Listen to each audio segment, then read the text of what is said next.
Good evening. This is the Greenfield Public Schools School Committee meeting. It's Wednesday, March 8th, 2023, 6 p.m. We're at the John Zahn Community Center, 35 Pleasant Street in Greenfield. This meeting is being recorded by GCTV and Secretary Ekstrom. Can I have a roll call, please? Yes. Member Deneve. Here. Secretary Ekstrom, I am here. Member Johnson-Masad. Here. Vice Chair Martini. Here. Chair Proietti. Here. Member Wall. Here. Mayor Wiedegardner. We are all here. Excuse me. I apologize. We are all here. Okay, great. We call the meeting to order at 6 p.m. And a couple of, I'd actually like a motion to, give me 1 second here. Budget update, is that supposed to be number 2? Sorry for the confusion. I'd like to entertain a motion for a couple of changes to the order of the agenda.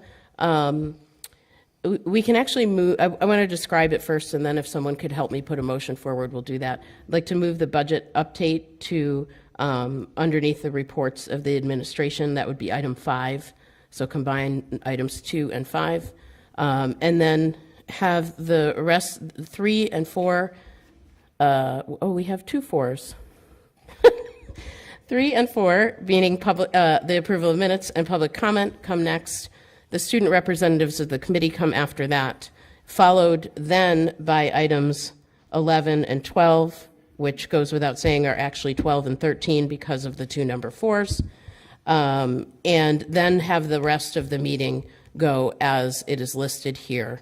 That is in the interest of what we are anticipating will be the bigger topics of the evening, and that our brains will be fresher if we do the headier items first. So would anyone like to attempt a motion to that regard?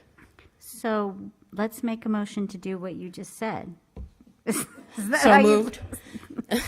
Do I have a second? Second.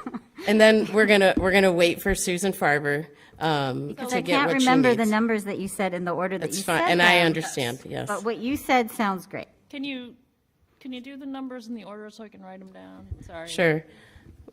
We've already done number 1. We're going to move number 2 to become a part of No. So we're going to do 1, 3, 1, 3, 4, 4, 4. and then the second 4, 4A and 4B. Yep. And then we're going to do items 11 and 12, Okay.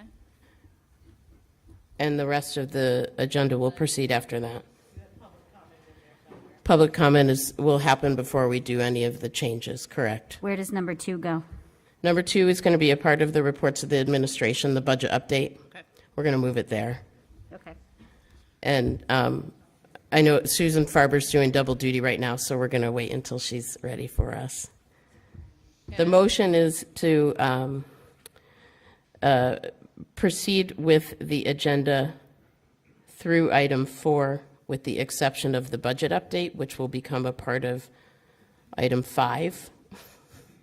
Please note there are 2 item 4s on the agenda, 4A and 4B. And then item 11 and 12, both of those will go after the reports of the student representatives of the committee, which I guess is 4B. And then we will proceed with the rest of the agenda. And for everyone playing along in the audience and at home, we have to do this stuff, otherwise it doesn't get in the record and people get upset. That's why we just have to say it out loud. All right, I'm done now. You're good to go? Okay.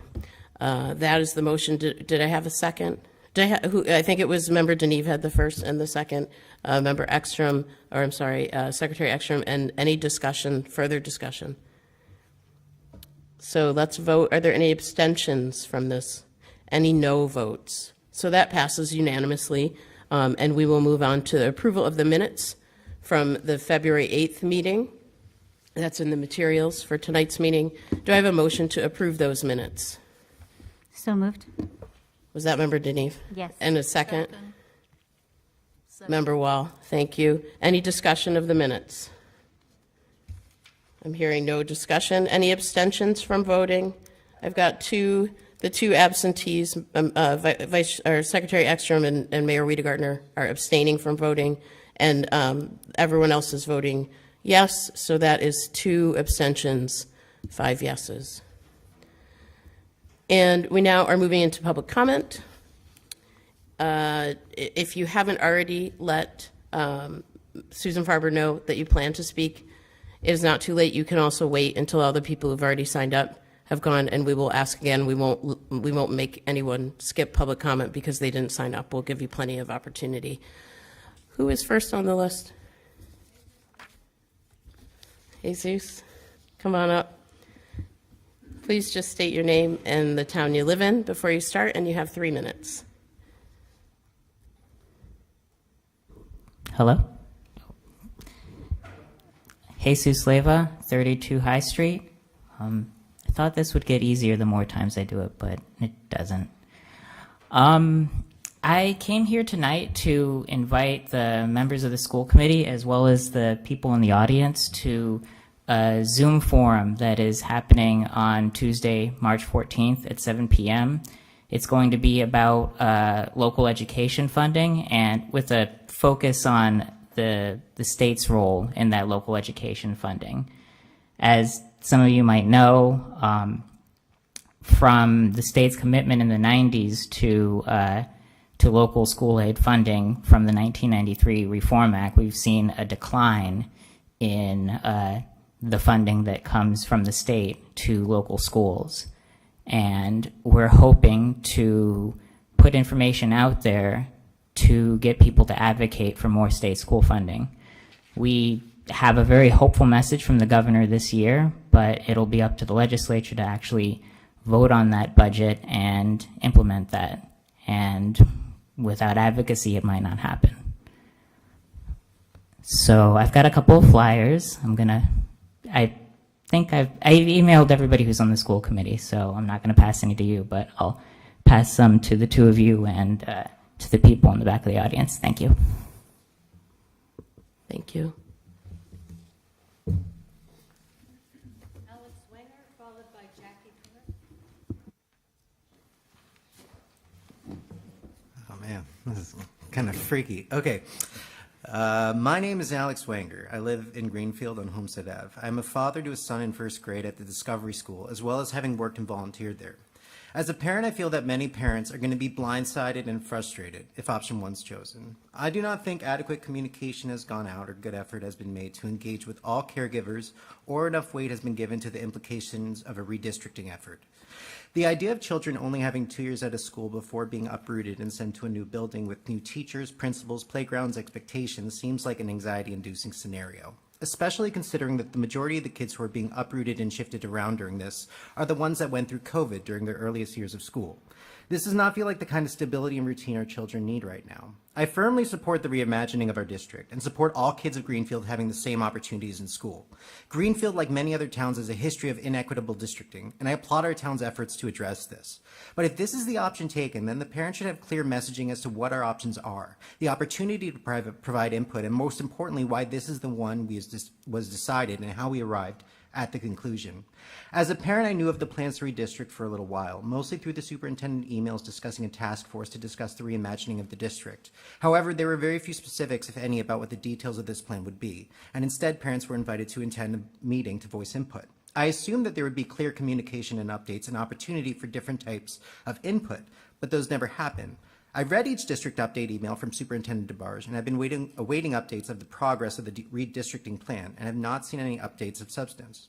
There may be resources available to find this information. However, without knowing the extent of what these changes would mean, few parents would decide that it needed to be investigated extensively. The kind of seismic shift in parents and children's lives should not have to be found, investigated, or inquired further, but should be very visible to every person who has children in the school. Pursuing option 1 should be a change that deserved a heading at the top of an email, or a letter sent home with the children well before the decision is made. Every parent should know why. What are the plans to provide support for our children and our teachers during this transition who have had such a hard time in the last 3 years and need our support? We need to know the timeline of the study period, planning period, and implementation period. Moreover, there needs to be a visible and clear change management plan, and both the teachers and parents have access to well ahead of time. Are there examples, data, and studies that show this is the valid choice, the best option over others in which to pursue, and what were the other options studied? You have amazing teachers and children, and I just want to say it's been a real blessing working with them. And you've got a lot of really wonderful people here, and I hope we do the best for all of them. Thanks. Thank you. Jackie, followed by Marguerite Rancourt.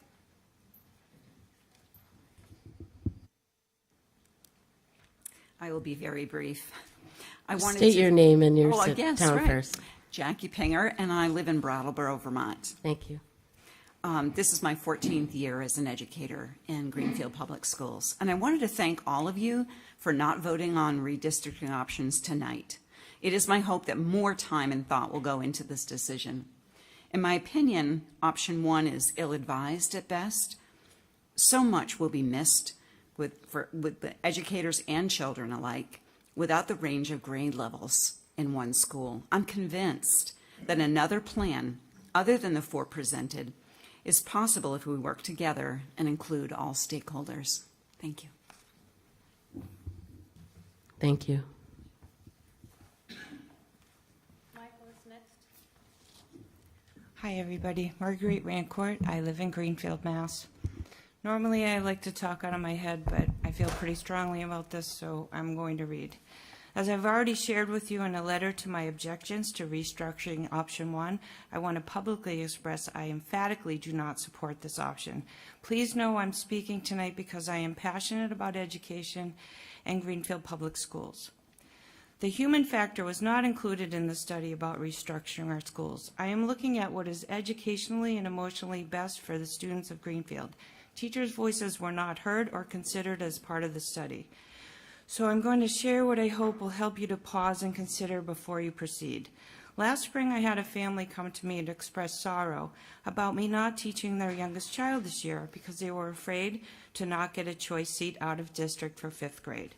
Then in the summer, I got a call from this family saying their child was adamant in her belief that I was the teacher for her, and they wanted to know if I would still be here this year because they wanted to honor their child's clear and strong convictions about having me as a teacher. Relationships we foster in our elementary schools are important and valuable and should not be underestimated for the power they have to support and increase students' learning and family engagement. I'm going to read an essay the student wrote last week in our new ELA curriculum because it's amazing. In response to the prompt, this is a prompt. Think about whether another person's view of you holds you back or makes you want to work harder and do more. Ms. Rancourt's view of me makes me feel safe to make mistakes. I used to shrug my shoulders and not believe in myself, but Ms. Rancourt made me realize mistakes are okay. Mistakes are here to help you learn. I thought math was cursed, so that I couldn't do it right, but I figured out it's not that I'm bad at math. It's that I always thought I couldn't do it, which is the reason I couldn't do it. She makes me try so hard until I do it right and understand it, and when I'm stuck, she helps me. But she doesn't give me all the answers. She helps me so that I can do them by myself. She is an awesome teacher, and I'm so glad I got her. I wanted her to be my teacher for so long, and now that I have her, when the time comes, it will be so hard to leave her. So please tonight, hear our voices and consider how relationships we build in our elementary schools are special, important, how they foster positive experience for even the most anxious of learners, and how they help to keep families from leaving our district. Our elementary schools are a vital part of our community. Thank you. Thank you. Michael Mastroza. May not have said that right, sorry, and then Luca. Just state your name, and you have 3 minutes. Hi, I'm Michael Mastroza. I live in Greenfield. Billie Jean King once said, if you're going to speak publicly, get comfortable with being uncomfortable. So here I am. I coached baseball for several years in this school system, and I'm trying to wrap my head around why homeschoolers it's been decided that homeschoolers are no longer allowed to participate in sports. And we have programs that are barely programs anymore. The ice hockey team is only there because they've co-opted with 8 other schools. The last couple of years, there's been no middle school baseball program. I don't know why kids aren't participating like they used to. I have my own opinion. I don't know if everybody got the email I sent, so I'm not going to I just hope you reconsider this tonight. I know that it's on the table. It's not only unfair to homeschoolers, but it's unfair to the kids that are in the buildings in the brick and mortar school. If there's not enough kids to field a team, and if there's 2 or 3 homeschoolers that are not allowed to play, it hurts everybody. And I don't know if this applies to other extracurricular activities, whether it's music or drama, if you even have a drama program at the school anymore. But if that's the rationale, if it's just for sports, it should be across the board. So I don't think that this is the right decision. I really hope you reconsider this tonight, because it's just unfair. I mean, homeschool parents, homeowners, they pay taxes. Their taxes go towards the school department, and people have their own reasons for having their children homeschooled, and it could be for several reasons. It might be religious. I don't know, but people have reasons, and I just hope you reconsider. Thank you. Thank you. Lucas, followed by Paula Levine.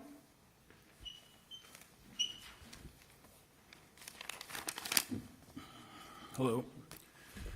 My name's Luke Martin. I live at 62 Haywood Street in Greenfield. I have 2 children who attend Greenfield schools, and I teach at the high school. I'm here to speak about the restructuring of Greenfield schools. I want to thank you firstly for hosting the parent forums. I think that's an important part of the process. I attended those parent forums, at least one of them. But my main question at the parent forums was, what do teachers think is best for students? I may be biased, but I believe we have over 100 experts in what works well with students day to day in classrooms. Some of these experts have taught for 20, 25, 30 years. What do they think is the best option? The answer I got was that step in the process is coming, and that information and feedback will be shared. At the last school committee meeting, it was stated that those meetings with teachers had been held, but I want to be clear about what those meetings looked like. Administrators came to a staff meeting, one at the high school, one at the middle, and I believe one for all the elementary schools. It's over 50 staff members present. We were presented with the 4 options. It was very clear which option was preferred, and we were asked if we had questions. That's not soliciting meaningful feedback. That is checking a box. And at the high school meeting, my colleague, Judy Bennett, who I think is actually here, actually asked, when can we provide meaningful feedback, whether it's on a survey with data you could collect, or written feedback to specific questions, or small discussion groups. And again, the answer was, that's coming. So none of that has happened. And it came as quite a surprise to all of us teachers about a month ago when, at your last meeting, a decision has evidently already been put forward as we're doing option 1, or the next step had been made. We were still waiting to be consulted. So hypothetically, if 90% of teachers said option 1 is highly problematic, would you still forge ahead with it? How do you know that's not the case if you haven't asked? It's easy to put out a survey. We hold meaningful discussions at professional development and staff meetings all the time. So at this point, it's pretty hard for teachers to escape the conclusion that our feedback isn't really wanted. But I'm now speaking as a parent, not just as a teacher. I want that feedback. As a parent, I want to know what K through 5, K through 8 teachers think is the best option. What are the pros and cons beyond just the little one-page sheet that we saw that was not produced by teachers? Is option 1 a student-centered approach? Is it best for kids? You're poised to make a decision that will impact thousands of kids for years to come. And I'm wondering if you're really willing to do that without actually getting meaningful feedback from teachers that work in your district. So I don't want to come off as just complaining. I'll pose it as a question. When do we get a chance to have our voices heard and to provide real feedback on the options? Thank you. I will also please say I would also allow homeschooled kids to play sports. Now more than ever, we need kids engaged with their peers, active with their peers, and connected with their peers, particularly in the last 3 years since COVID. So I just want to put in a word for that as well. Thank you. Thank you. Paula, and then Wahab Minhas.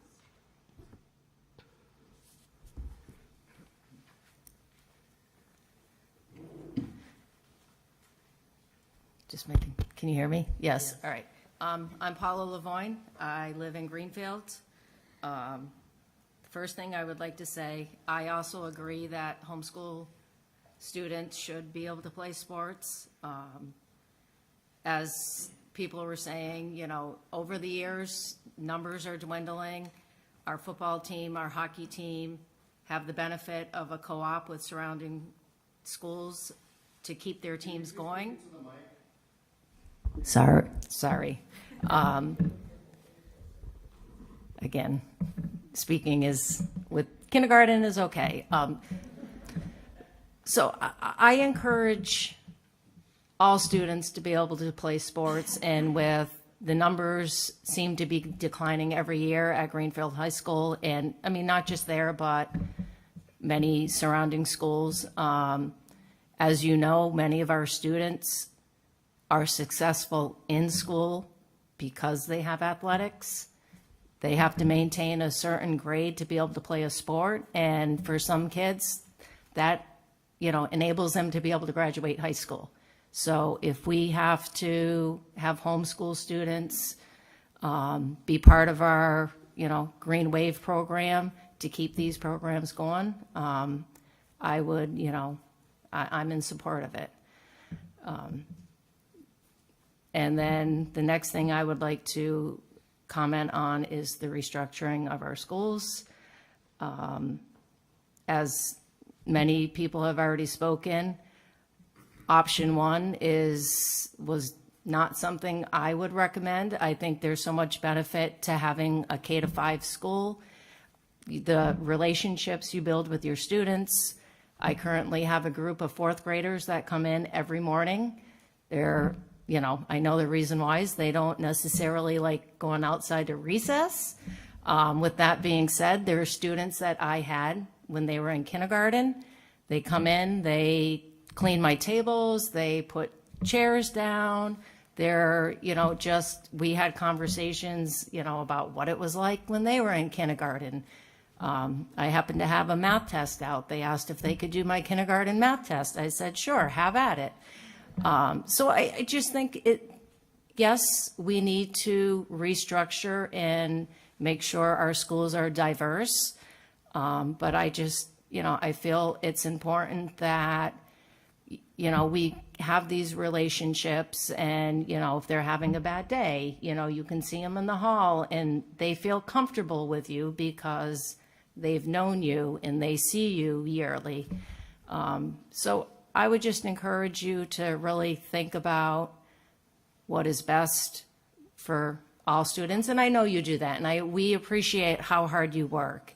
But we just want to do what's best. Thank you. Thank you. Followed by Tara Cloutier. Hi, my name is Wahab. Can you hear me? I'm a former student. I live down the street, 162 Davis. I'm a former student of the Greenfield school system. I graduated out of NMH, but I went through all the elementary and everything. I'm a current resident and I own Planet Gas in Greenfield. I think from the conversations that I've had at the counter from parents who come to get snacks for their kids before they're going off to school, it's like you're kind of like a therapist behind the counter. You hear like everything. Some spicy things, some not. But you kind of hear everything. And my relationships with the teachers here are very important to me. I'm still in contact with, and sometimes I see my former educators at the Y down at the gas station. I think what's really important for us is to listen to them, is to listen to the parents of the kids. As a person of color, I think it's very important, obviously, to have diversity in schools, yada, yada, yada, all that stuff. But I think what we need to be thinking about when it comes to helping in terms of test scores, in terms of the quality of education for students of color, is the money, not just switching people around. Not just, okay, why are these black and brown kids in one school? Well, maybe they want to be there. Maybe they enjoy the community. Maybe that social cohesion is conducive to a better learning environment for them. And perhaps their low test scores are an indication of something else, an indication of teachers that are burnt out, a disrupted social life at home. So simply just moving students around, one educator who talked to me at the counter was like, well, they're gonna say that it's racist. I was like, well, actually, don't you think it's racist to think that just because a white student is gonna sit next to me, my test scores are gonna go up? Or my quality of education is gonna get better? Why would that happen?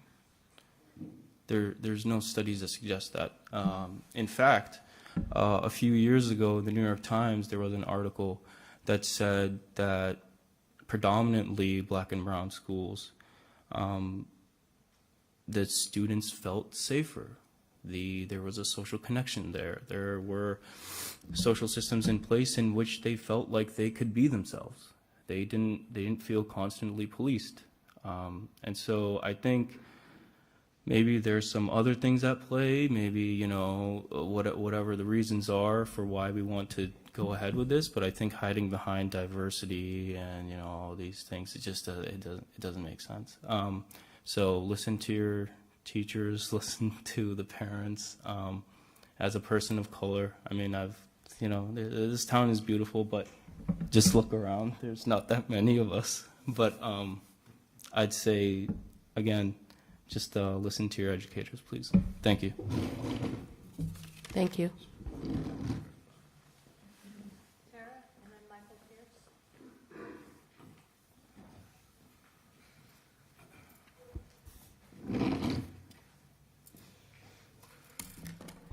Hi, my name is Tara Cloutier. I am a Greenfield resident. I live at 255 Coleraine Road. I am a multi-generational family of athletes from Greenfield. Greenfield Public Schools, from my dad to everyone in my family pretty much. And my daughters are the most recent. They're seniors at GHS, and I can't imagine why we would consider excluding any kids from Greenfield from participating in sports at this time. Sports have done so much for my children, my family, and we can't field teams. We are co-oping with all the communities. We are allowing students from Gill, from Montague, from Northfield, from, I could go on, and how can we be saying no to any Greenfield kids? I don't get it. Please include Greenfield students, whether they're homeschooled or whatever their situation is. We don't have the right to judge how people are learning, but I know what they can learn from sports, and we should be including all of them. I would also like to address the Greenfield redistricting, and I would like to address this as the GEA Vice President, the Teachers Union Vice President. And I would like to say that the GEA does not endorse choice one, option one, and we don't feel that our voices have been heard. and teachers have been coming to us saying they were waiting for the survey or there's some sort of thing to give our opinions. We were told we would be given a voice in this process, and we were presented with information and we're not given any chance to express our opinions. And so we still wait for that to happen in this process. So please consult teachers. As Luke said, there's a lot of experts in this town who have not been asked about what's best. So thank you so much. Thank you. Michael and then Sean Pierce. And there's at least two other people who wanted to speak. There's many people who want to speak. If you can stop on your way to make sure I have your name correct. Hi, my name is Michael Pierce. I'm from Greenfield, Massachusetts, and I am a homeschooler. I've been playing baseball my whole life, and I only have 2 more years left of high school baseball. And I already had 1 year taken away from me because of COVID, and that would be 3 years of not playing baseball for Greenfield. And I was really hoping to play baseball in college for a good school, and that would be extremely hard if I didn't have these 2 years. So I don't really have that much to say, but I just wanted to say that. Thank you. Thank you, Michael.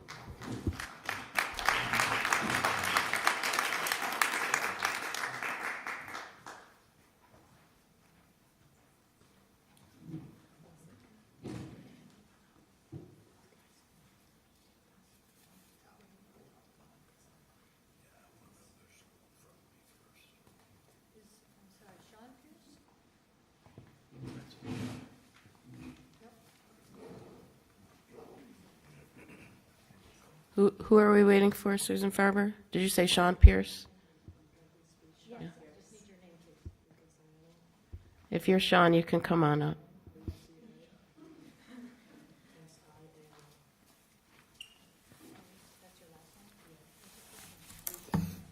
How you doing? Just make sure you state your name and your town, and you have 3 minutes. Sure. I need my glasses. So, my name's Sean Pierce. I'm a resident of Greenfield. Good evening. I'm a resident of Greenfield, and I also own Pierce Brothers Coffee Roasters, a business that's been in town for over 25 years. My son, Michael Pierce, who you just heard speak, is a homeschooler and has been playing baseball with Greenfield since he's about seventh grade. Baseball starts next week with the high school team, and it pains me to think that he may not be able to play this season or at all. I do appreciate everything you do. It's tough being here each month, and I appreciate you hearing my comments. My son has grown up a lot through the years and is a fine, young, and caring man. He's a fierce leader and always looks out for his teammates, on and off the field. I've personally witnessed him defend kids younger than him when they were mistreated. He can't stand to see a kid mistreated, especially if they are vulnerable. He's got a huge heart. He's a leader and a mentor and would benefit any community or team that he's on.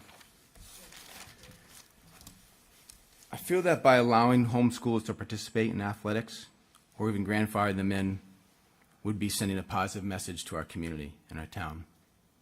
Again, I want to thank you for hearing my comments, and please vote to allow my son Michael to play these few remaining years, or to continue to play athletics at Greenfield High School. Thank you. Thank you. Luca Jackson.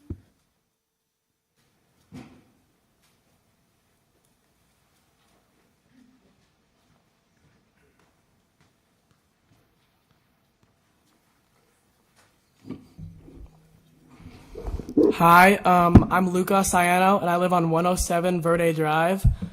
I'm in 9th grade at Greenfield High School, and I'm a member of the baseball team, and I'm here to speak on why I think homeschoolers should play baseball or sports. So more specifically, Michael, he's always been an excellent leader, an excellent role model. And yeah, our team really needs him. We're short on guys, and he's a great baseball player. Thank you.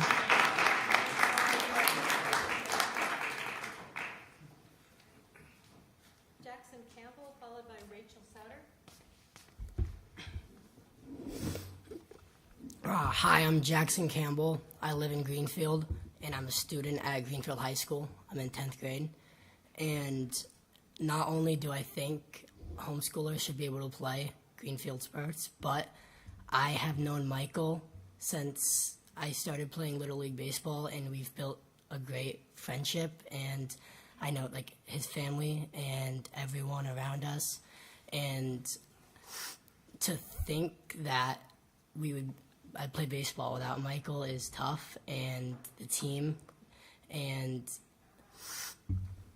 not only baseball, but I actually had 2 teammates on the soccer team this year, halfway through the season, be told that they could not finish it.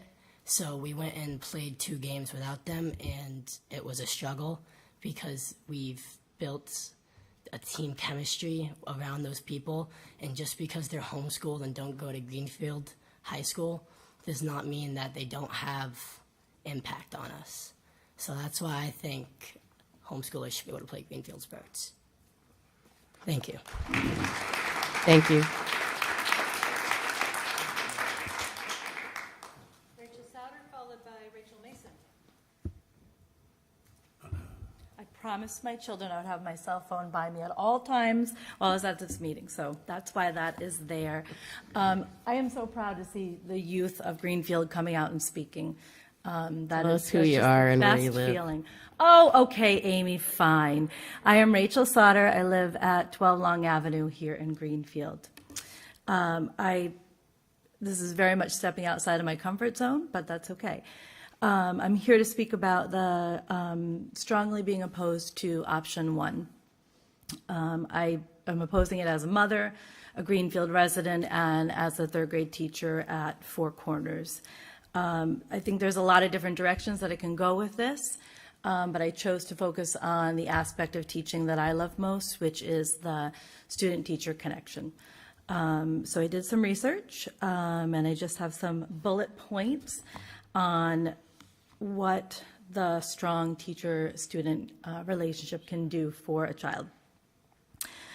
Increased engagement, strengthens academic achievements, reduces chronic absenteeism, increased development of self-worth, promotes self-motivation, improves student mental health, strengthens self-regulation skills, improves goal-making skills, stronger social-emotional learning, and students who have had a meaningful connection with a teacher are more likely to form stronger, more meaningful connections as adults.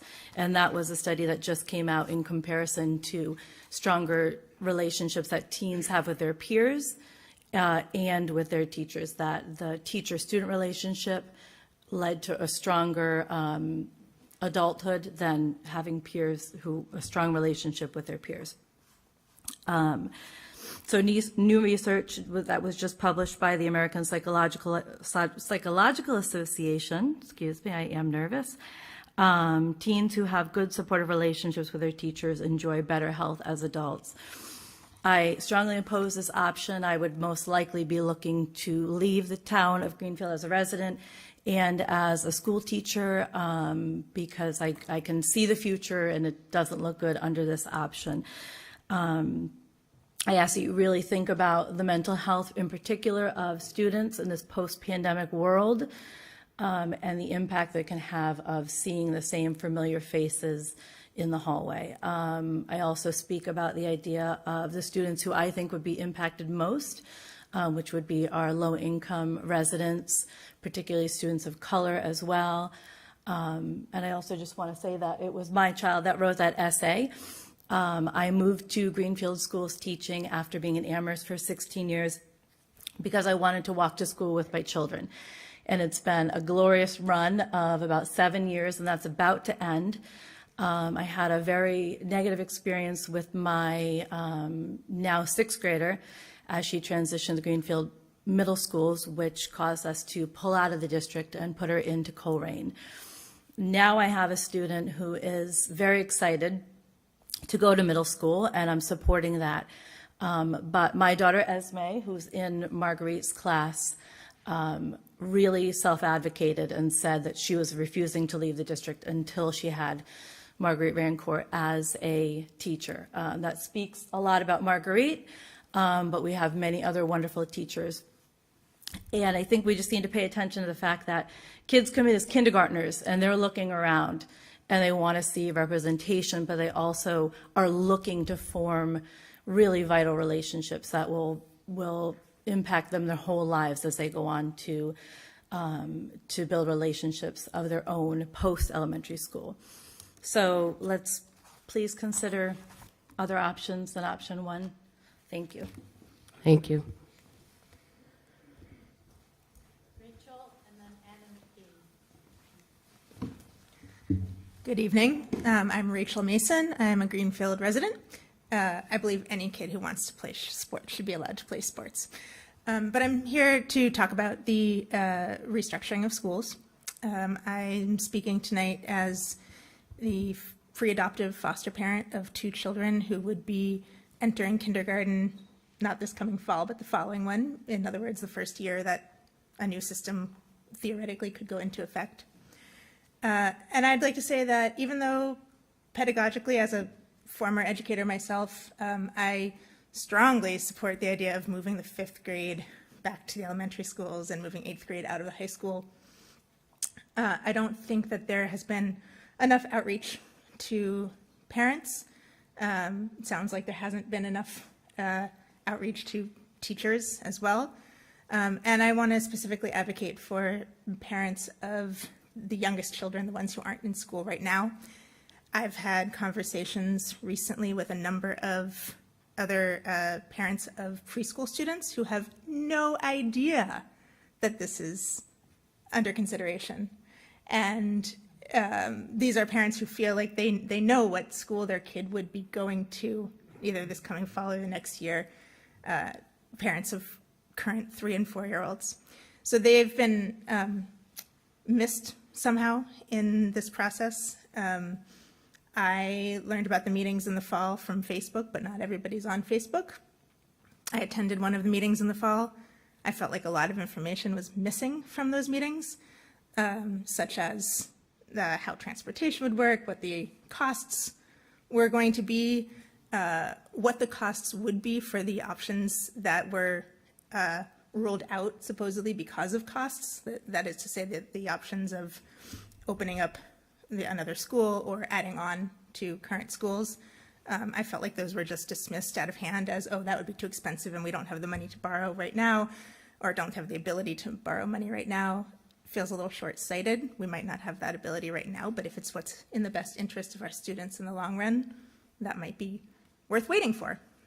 So I feel like the meetings in the fall were not informative enough, and I feel like there was at least one segment of the population of parents who were left out of the process. I do have a suggestion for how to reach those parents, which is to say that somehow the town knows who has these up-and-coming kids, because I got a letter about registration for AEL. Whatever list that was, send out a letter to all those parents and just inform them of, hey, this is under consideration and we would love more input. Thank you. Thank you. Anna, and then Coach Sue.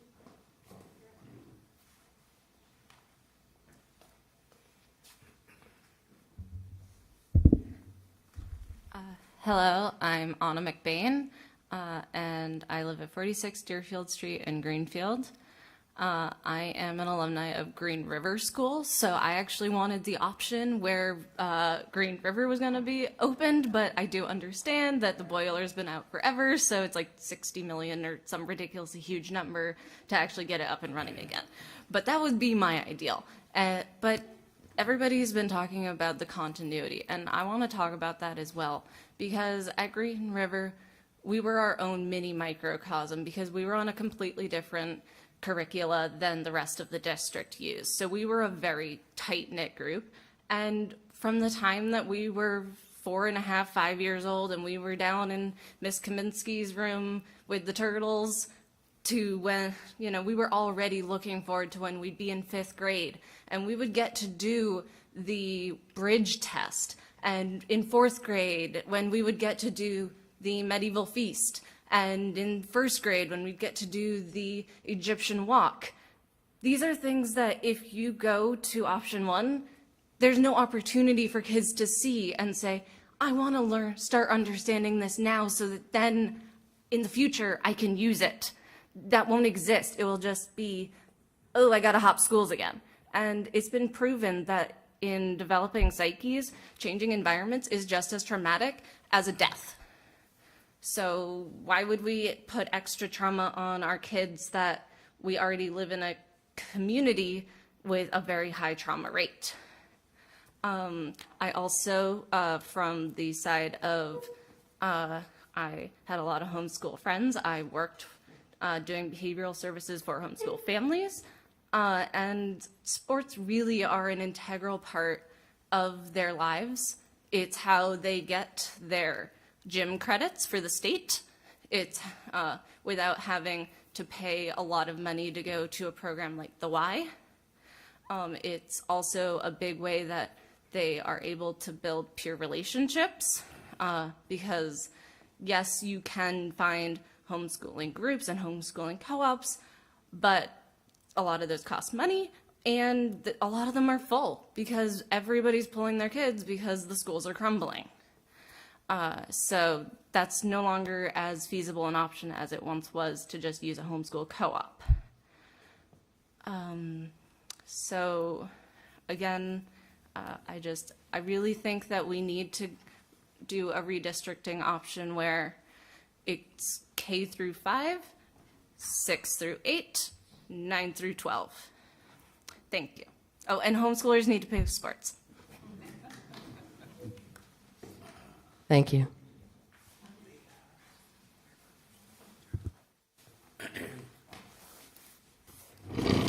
Coach, I think you know what to do. You have 3 minutes. I've been here before. Tom Schuster, born and raised in Greenfield, resident of Greenfield. I'm going to date myself here. Class of 1964. I know I'm an old coot. This is my 3rd time coming before you folks, and I'm only here because I feel it's very important that kids are allowed to participate in whatever the extracurricular activity is that they want to. And down the road is really where I think kids that are involved in all these programs really benefit and grow.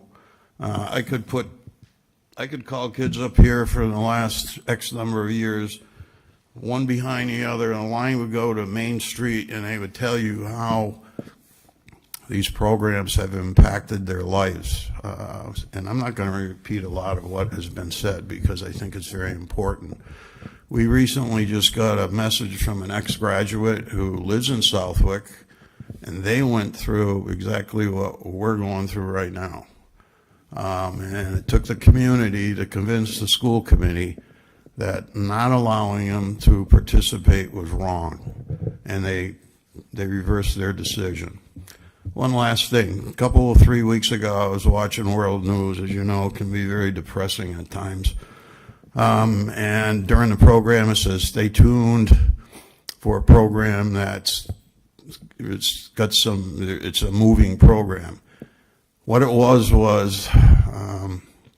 it was a varsity basketball high school program. And there was a young man who was physically disabled to the point where he couldn't play the sport full time, but he wanted to be the manager of the team. So as a freshman, he became the manager of the team. This being his senior year, just before they went out to warm up, coach is in the locker room talking to the team. He calls this young man up and says, I'm going to give you a uniform tonight and you're going to dress, of which he did. They went out, it being senior night. They announced all the seniors. They announced him, he got standing ovation. And it didn't even end there. I thought that was the end of it. Next thing I know, They show the game going on. The last closing minutes, this coach puts this kid in. One of his teammates passes him the ball, and he throws up this three-pointer, and it goes in. And the crowd went crazy. Both teams surrounded the kid, gave him a hug, high fives, all that stuff.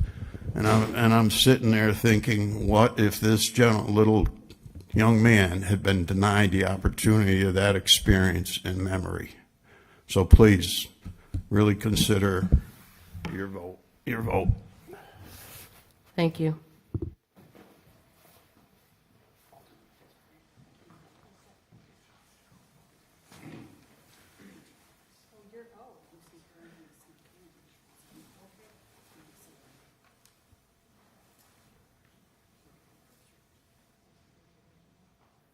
This is another public comment? Yeah? I'll be quick. Oh, the mic's on and everything. Look at that. Your name and where you live, and you have 3 minutes. Melissa Webb. I live at 44 Grove Street in Greenfield. I have been part of the redistricting since 2020, February, when it was first brought up, pre-pandemic, pre-COVID. I then listened to it when redistricting was re-talked about in September of 2020 when we were all still remote. I've been to every meeting. I've been to every public meeting. I've seen parent input. I've talked to parents. I will agree, I've heard that the way it was handled at the high school, middle school was not very effective, but I will say I know as a person who has a child in 4th grade going to 5th grade, I personally am not thrilled because she has not had any social interactions with any other 4th grade besides her school. And that scares me because it's already a challenging time. I do not love option 1. I don't hate option 1 because I know something needs to change and I know something drastic needs to change. We've tried redistricting multiple times and it has never worked. It always ends up the same way it is. I know that the model for AEL, the pre-K all-in-one building, does work. As a parent, I feel if we combined more resources, my kindergartner who is currently struggling with bullying might be able to be spread out a little bit further from his bully because there might be more class options. You know, that my daughter who, struggles with reading, maybe, there'll be more 4th graders who are like her and will be able to help her. My only suggestion is whichever option is chosen at the end of the day, that everyone gets behind and supports these students. That instead of making waves, we come together as a community and figure out how to make the best out of whatever option or situation is chosen. And that's my little spiel.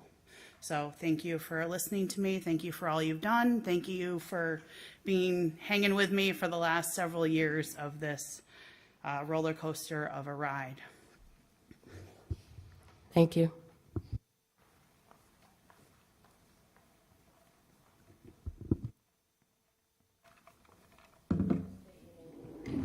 State your name and where you live, and you have 3 minutes. My name is Sarah Rashad. I live in Greenfield, Massachusetts.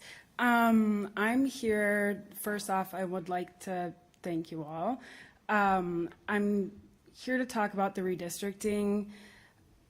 I also just want to say briefly, in a time where we're speaking about redistricting and increasing access and equity, it feels like it's contradictory why we are also excluding members of our public in our community from participating in sports. That's strange to me.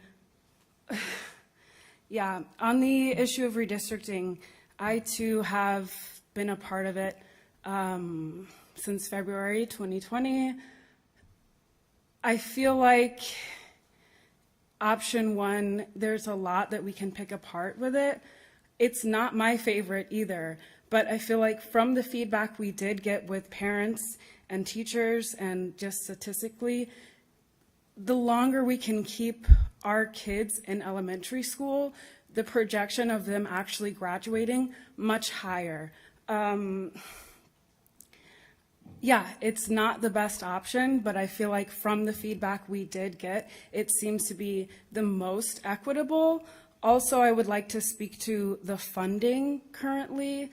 We are seeing that the two schools that happen to be the most diverse and also the most economically challenged receive less funding than one of the schools that is not as diverse and the student body not as economically challenged. This would address that. It would really help to keep the funding and also align the curriculum better. I know that that's been something we've focused on as a community. I don't see why we are still having inequities in terms of our funding and how we can have a stable curriculum across our education as it is right now in our elementary schools if there's a disparity in funding. I do want to commend you all. I think that you guys did a really good job of trying to get these surveys out and trying to get public comment and communication from our community members. And yeah, maybe there were some hiccups and some stuff that could be reworked. I also think that there's still time. So I would like the community to know I don't think anybody's rushing to something. And yeah, okay, thanks. Thank you. Is there anyone else for public comment? Okay. Going once, going twice. We're going to move on. We will take at this time the report from our substitute student representatives. We have Tristan and Lillian here tonight. What is the big thing that has taken Nate and Shane away from us? Are they gone for the same reason? Do you know? Yeah, so actually I was going to go into it with our... Oh, go ahead then. So, I'll leave it to you both. Go ahead. 12 members from our school, our student council, are currently on a big trip to Hyannis as a part to bond with other councils. So that's where Shane and Nate went. They went on that trip. We submitted applications for many awards. Hopefully we will be able to share the success we get at our next meeting. 5 of those students who went on that trip will be leading workshops at that trip, so that's pretty cool. We are getting ready for Bleacher Wars and Spring Olympics in the gym on March 24th. We are also looking forward to our regional conference of the Student Council in April.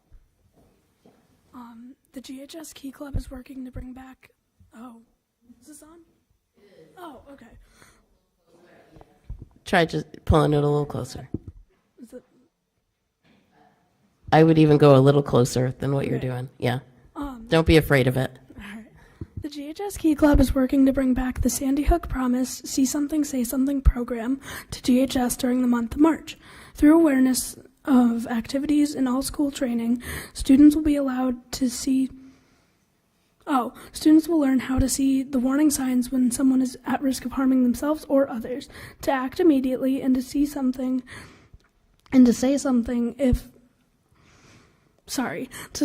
to a trusted adult. The art of being helpful and taking care of each other.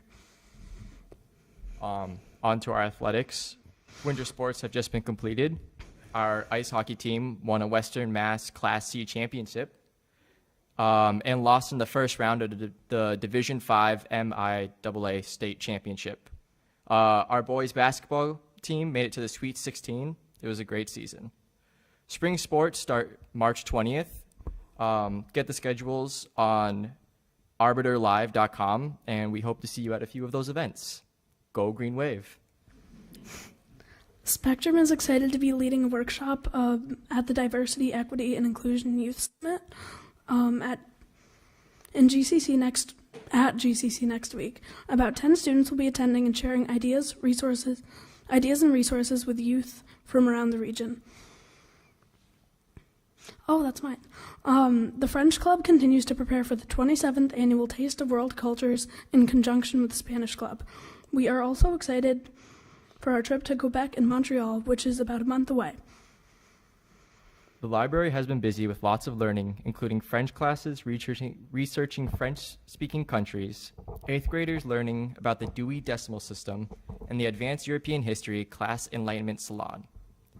Library Club is also hosting our 3rd annual Comic-Con next Tuesday, March 14th from 2:15 to 5:15 p.m. This event empowers students to present to their peers about topics that interest them, including croquet, James Bond, anime, drawing, and Dungeons & Dragons. We will also be having a few faculty and guest presenters, a cosplay fashion show, and a fandom trivia contest.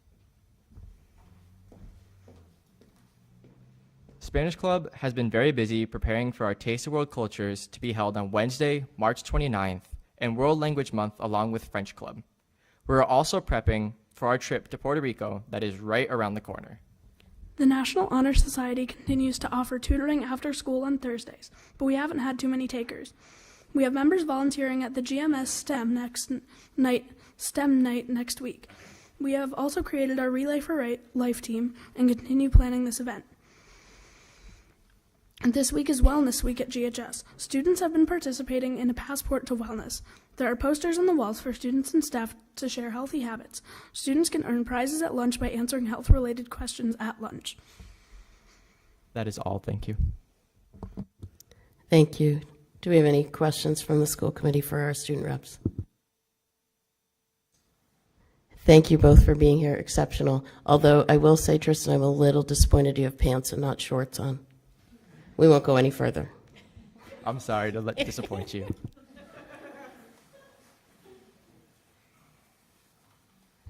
Okay, so as we voted at the beginning of the meeting, we'll move now into the discussion around the homeschool policy. In the materials for tonight, based on what we had seen from the public, I did go ahead and include draft of the revised homeschool policy. That the lettering or the indexing of that policy is IHBG, so you may hear us refer to it that way. I would open the discussion at this point with a motion to amend the existing homeschool policy, IHBG, as presented in the provided draft policy, to expressly allow for extracurricular participation from homeschool students. Do I have a motion to that effect? So moved. And a second. Second. And discussion. Can I offer a friendly amendment, just because Susan Farber's asked that we kind of make our motions about policies with kind of set language that we kind of have. Please, go ahead. So are we hoping to amend this on an emergency basis or on a first reading? I think we should amend it as a, I mean, I guess it's an emergency basis. Amend it, and we've already, in terms of the project that the policy committee is undertaking with reviewing all of our policies, I believe this section of the manual has already been completed. Is that correct? So yeah, but every policy that we approve has to go through a first or a second reading unless we kind of choose to approve it on an emergency basis. I see. Yes, I would like to. So I have the language if you want it on an emergency. I would like you to read the emergency basis language, please. Thank you. The motion would be, on an emergency basis, I move that we amend policy IHBG, homeschooling, as presented on a first reading. Thank you. And Susan Farber, do you have what you need there? Okay. Discussion, please. And thank you, Member Johnson. We have to do who made the motion, Member Deneve, and who seconded it? And the mayor, are you both okay with that friendly amendment to the wording? Yes, thank you, Glenn. Okay, thank you. Yes, thank you all. Discussion. Please, Mayor Rita Gardner, and then Member Deneve. On that amendment, that I presume is the language in bold. That's correct. Thank you. Yes, that is correct. It's the bold italic language at the very end of the policy itself, I believe, of the page, the second page. Do you want me to read it for the benefit of people who may not? I don't mind if you read it. Okay. Please go ahead. Sure. So as the amendment to the policy, a student being educated in a home-based program within the district may have access for participation in extracurricular activities within parameters set by the superintendent. So that is the amended language. And then I have a question. Thank you. And your question, please. What is meant by that last phrase, within parameters set by the superintendent? Sure. What is an example of a parameter? I will attempt it, and then Christine will fill in the blanks. Okay. So the policy is ours as a school committee. Right. How it's operationalized really belongs to the administration. And so there may be a requirement that a family go through a process to confirm that they live in Greenfield. And I'm sure there are other things, and I'll let you color it however you would like. That's primarily it, to just ensure that the student is in fact a Greenfield resident, as we do with any school, registration, enrollment. There could be medical requirements for participation in athletics, for example, impact testing, operational things in that regard. So that's really what it refers to. Thank you. Member Deneve, please. Yes, thank you. So I and Glenn and Amy are on the Policy and Program Subcommittee, and we did talk about this on September 8th of 2022, and I did go back and rewatch our entire meeting because they are archived, and you can go and watch that, and if you'd like to do that, it's September 8th, 2022, and it begins around the 12-minute mark. So if you'd like to return and see what the discussion was, I think it might be fruitful if you're interested in this. So in the discussion, there was some data that I never got answers to. And they were basic questions I had right off the bat. How many students, how many homeschool students are involved in the athletic program in the past and are projected to be involved in the future? And also, what was the financial cost to the district be in having them involved? And also, is there any liability issues that we should be aware of now? Were there any liability issues in the past? These are just some basic data points that I feel like was needed at that September meeting in order to make the right decision. I have not received answers to that. So I'd like to see if we can get answers to that. I am absolutely 100% for homeschoolers being allowed to not only participate in athletics, but all of the extracurricular activities. I don't need to go further into the discussion because I feel like I definitely pled my case back in September, and I remember asking that we could have it revisited at the Policy and Program Subcommittee meeting. I asked in October if we could revisit it, and so I was expecting to revisit it at this next one. So I don't need to go into my reasoning behind it, but I'd like to definitely let you all know that my position hasn't changed, and I'd like to get that data so that we can at least have some numbers to go on. I will get what I can. I don't know that in the past we would have tracked who was a homeschool athlete or not. I'll have to find out. What I can tell you in terms of cost, the cost for a homeschooled student to participate in an athletic opportunity is no different from a student who's attending. For example, if a student who's on the football team, it costs the district money to recondition helmets. That cost is the same regardless of where the student attends. So what I can share is that I did check with the athletic director, who said that we've not cut any athletes from any teams in about the last 15 years. So that is a positive. I can certainly ask if we've tracked enrollment data in terms of our athletes, regardless, about whether they were homeschooled or not. I don't know that off the top of my head. And in terms of future, that would really depend on who expressed an interest in playing. Certainly, looking at the current teams, we could anticipate continued participation, but future, we'd have to wait until the season were to come up so that they could register. Okay, the reason that I ask is because I think that this information is really important to have.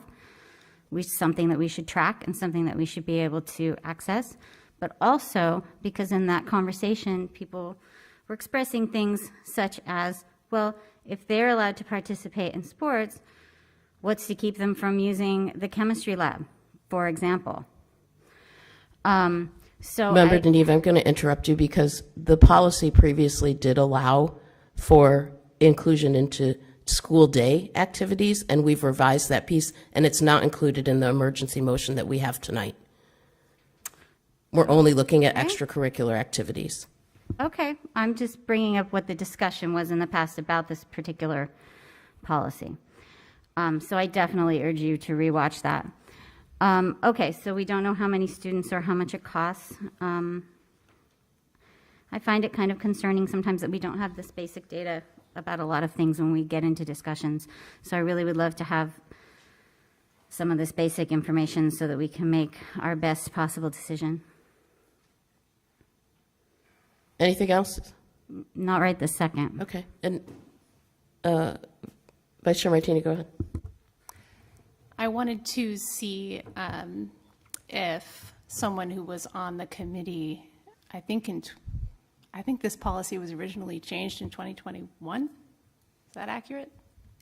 Because I rewatched that. I can give you a little bit of history, and Member Johnson Musad could perhaps fill in some of the details if I miss them, because I don't think I've been on policy the whole time. I think I've heard some folks wondering how the change came about in the first place. Yeah. And I wasn't there, so I don't know. My understanding is that there was concern about the use of the district's resources for homeschool students, and this was an issue during the school day. And I think there's a differentiation that can be made there, but I wondered if someone could just kind of give a nutshell of how it came about. Sure. So Secretary Ekstrom and I did go back after last month's regular meeting, and the interest in making this change kind of came up again, and looked at the chronology of events. And the first change, or maybe it was the first read, did happen in October of 21, and that would have been just a couple of months after we hired Superintendent DeBarge, and also just a couple of months after our major transition of permanent superintendent. And you may remember we had an interim superintendent for a period of months, approximately February of 2021 to August of 2021. And that interim superintendent did an audit of our policies at that time to make sure that our policies included ones that were the expectation from the state as well as MASC that we have on the books. And a number of policies were updated at that time. This change, the way I would describe it, and obviously it's colored with my personal opinion and remembrance of how it happened, was wrapped up in a number of changes. It is highly, highly unusual and problematic to have students coming in and out of the school day who are not actual students but are homeschool students. And we had, for example, students participating in academic classes as well as elective classes during the school day with no tracking of that, to Member Deneve's point on data.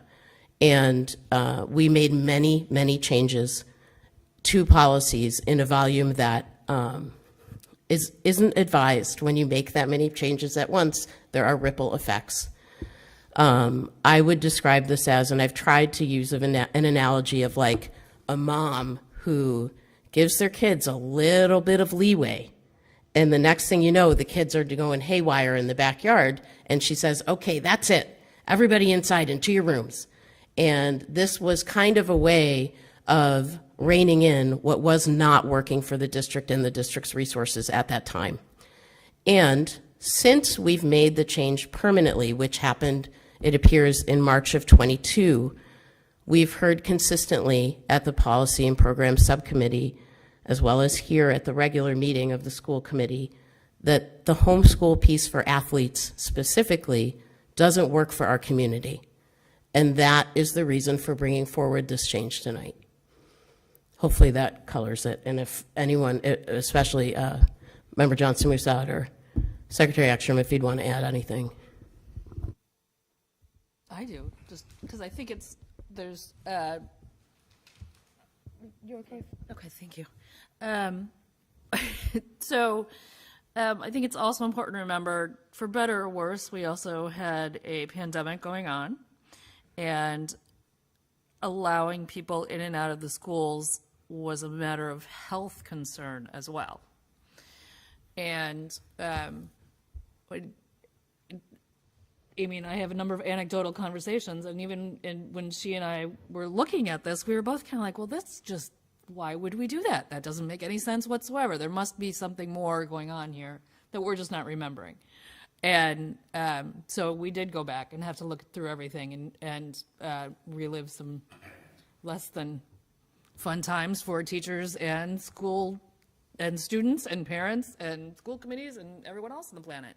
And so I fully agree in that when we did this, it was an attempt to try to put constraints around something that was foreign to everyone on the planet, and try to put some order and be conscious of the health of our students and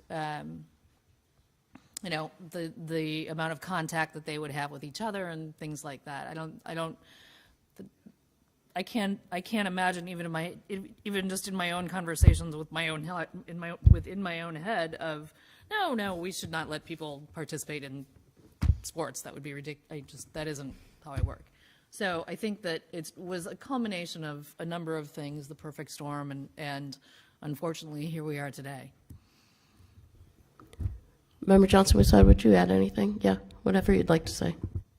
Not so much about the history of it, but just my own thoughts. I think that the most valuable thing I really heard today was that for the students at the Greenfield schools, it's valuable to have the homeschool students there to contribute to the teams. And I think that was something I wasn't aware of when we moved on this policy. So I really appreciate the community's feedback on that. For folks who do choose to homeschool, I feel that there are pros and cons that you take when you make a choice not to be a part of the Greenfield Public Schools and not to come to school.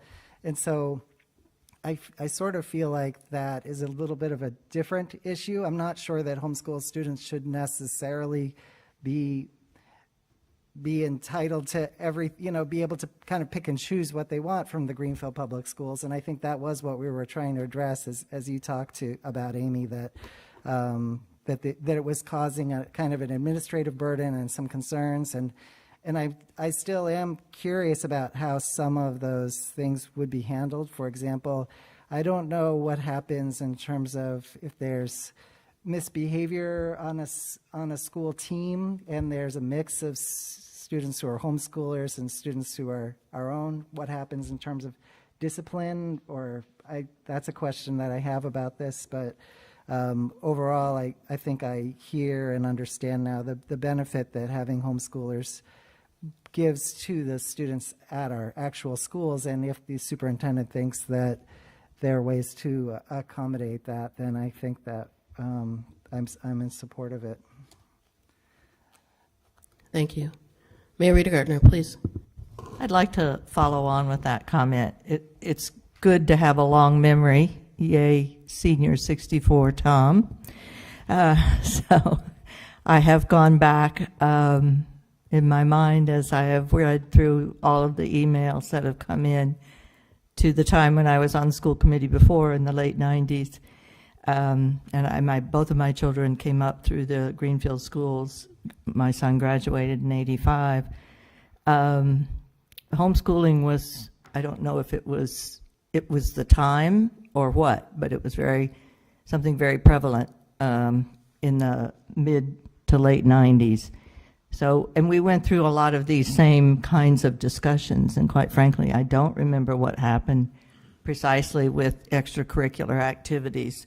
But I am particularly persuaded tonight because it was such an unusual thing back then. I think it was looked upon as being quite different. I do know that one particular athlete excelled, Avi Kramer, in basketball, and he was there, and he played in the Greenfield schools. So, and he was a homeschool student. I am particularly moved and persuaded by the number of parents and students, thank you for being here this evening, who, I wish you'd come more often to tell us what you're thinking, but I'm particularly persuaded by the number of people who are not homeschoolers who want these kids to be among their friends and be able to play sports, play in band, do whatever extracurricular. So that is been a very worthwhile and very valuable thing to see. Thank you. Thank you. Other comments? Member Deneve, go ahead, and then Member Wall. Oh, Member Wall can go before me, certainly. I just wanted to say that I think it was ridiculous that you've had to go through this to be part of the sports teams in Greenfield when we have so few people who are participating. And I'm sorry you had to go through so much hoopla and so many letter writing campaigns to get your point across, but I support you 100% in participating in extracurricular activities as a homeschool child. Thank you. Go ahead, Member Deneve. Thank you, Member Wall. You really nailed it. And I'm so glad that you all came here. I honestly was losing sleep after the September meeting. I knew exactly in the September meeting that it was about athletics. I never thought it was about anything else. We heard from the parents, we heard from the coach, we knew it was about athletics. So I'm the one who voted for it.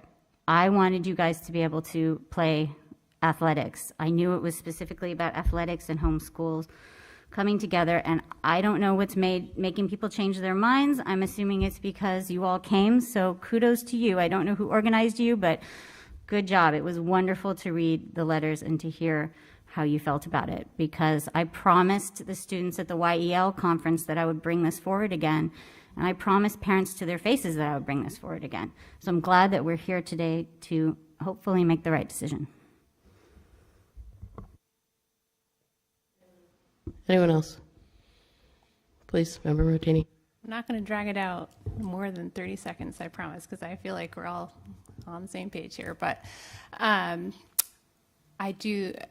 appreciate the original intent to conserve the district's resources and protect this health and safety of students. And if we were talking about the use of resources that would impact things like class sizes and things like safety in our buildings, then I would be worried about that. But I think, like I said before, there's a differentiation that can be made there because we're only talking about extracurriculars at this point. And I think it's actually beneficial to the district to have a greater pool of students available for our athletics so that we can have more competitive teams, which makes our schools more attractive for student enrollment.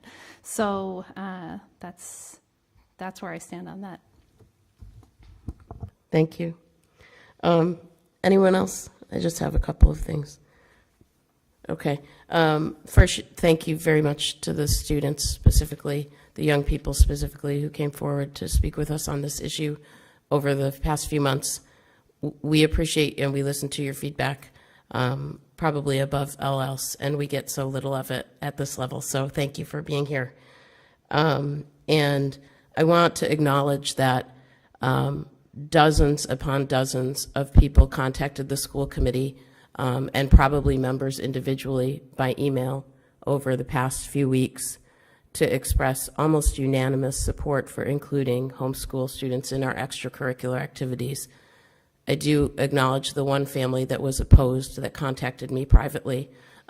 So it is not unanimous, but it is very strongly in favor And I also want to acknowledge that so often when an issue becomes big like this and big quickly like this, that people have tempers and anger, and I haven't seen that from this group. It's been very collaborative, and I want to remind everyone who's listening and watching that the school committee works for the community, and when something that we are doing doesn't work, we always want the feedback about why you think it doesn't work, and we always are working to do the best we can for the greater good of the community when it comes to educating our students. And I think that's all I have, and I would open up one last time to anything else from the committee. Okay, so we will move to a vote. I think we know what we're voting on. Are there any abstentions? Is anyone opposed? So that passes unanimously, and thank you all, and thank you to all from the public.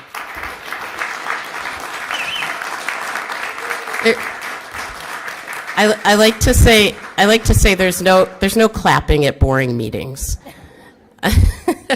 But thank you all for doing what you did to make this work. And we'll move on to our follow-up discussion on the redistricting and what we're calling the re-envisioning of the school facilities. I want to introduce a couple of points that I hope will become clear as we move forward with this. And the first and the most important thing is that this is an ongoing process. This is a major process. Not once in this entire discussion or the process that we've done so far have we put a timeline on any of this in terms of changes, when changes were happening. There was no timeline. And I like to say about processes and systems that when you make change, you have to start somewhere. And we started somewhere. We got a professional, we got consultants to come in. I will say probably until the end of my time on the school committee that the $17,000 we spent on the NESDEC report on enrollment and facilities is the best $17,000 this school district has spent in a really long time. We got a lot of bang for our buck. Those options that everyone has been talking about came from the recommendations of that report. And that is where we started in terms of collecting feedback. We heard from members of the subcommittee on redistricting and members of the school committee how important it was not only to collect feedback from all of our stakeholders, which we have thus far tried very hard to do, but also to bring those meetings out into places rather than forcing people to come to us. We did meetings at Greenfield Gardens, we did meetings at Leiden Woods and Oak Courts. Someone from the subcommittee would have to remind me, I think it was a half a dozen different meetings for the community on the topic. And I think that if I didn't make it clear last month, that's definitely a function of we don't usually have, or at least haven't under my experience as chair, a big project like this come from a subcommittee to the school committee very often. And there were probably a few things that we could have discussed outward and openly a lot better when we first started talking about this as a full school committee last month, because I want you to also understand that those redistricting meetings, only the subcommittee, so that is it Elizabeth, Glenn, and Jean? Is that right? Those three members are the only ones that went to those meetings, and that is an open meeting law requirement because they are the subcommittee. If the whole school committee is there, it then becomes a school committee meeting. If even a fourth member is there, it becomes a full school committee meeting, and that isn't what we're advertising, and it's not how our structure is designed. So last month is the first time that we ever saw it and discussed it as a full school committee. And we did talk about taking a vote on the different options last month. And everyone, at least verbally, I don't think we took an official vote, but we were like, no, we're not voting on an actual option right now. It's too soon. We have barely even discussed this. And we voted on, I believe, 2 things that were related to information gathering, something about transportation, information gathering on transportation, and we were directing the superintendent to do that. And then some information gathering around Green River School. Is that okay? Those were the 2 things we voted on. Get us some information, Superintendent DeBarge, on these 2 things, because everything in the NESDEC report, everything that we know about an enrollment, our enrollment says it's going to be really hard to justify at our current funding levels keeping Green River School as a school. You just cannot justify it based on the numbers of students. And transportation, when you change the configuration of schools, obviously transportation needs and costs are going to change. The incremental pieces of this work are the most important parts. And we are not at any point required to stick with one of the 4 options as is and go forward with that. What we are trying to do is start somewhere. And what I've said is we may end up at the end of all of this having a combination of 1 or 2 or 3 options based on what we learn as we try to move forward and we try to look at implementing certain pieces of this. Just like our homeschool policy piece, we want something that works for the community. We want something that is driven by equity and access. And I think we've talked about those pieces the most, and that is the most important piece. And so that's my introduction. I don't know, Superintendent DeBarge, do you want to give us some information now about the process?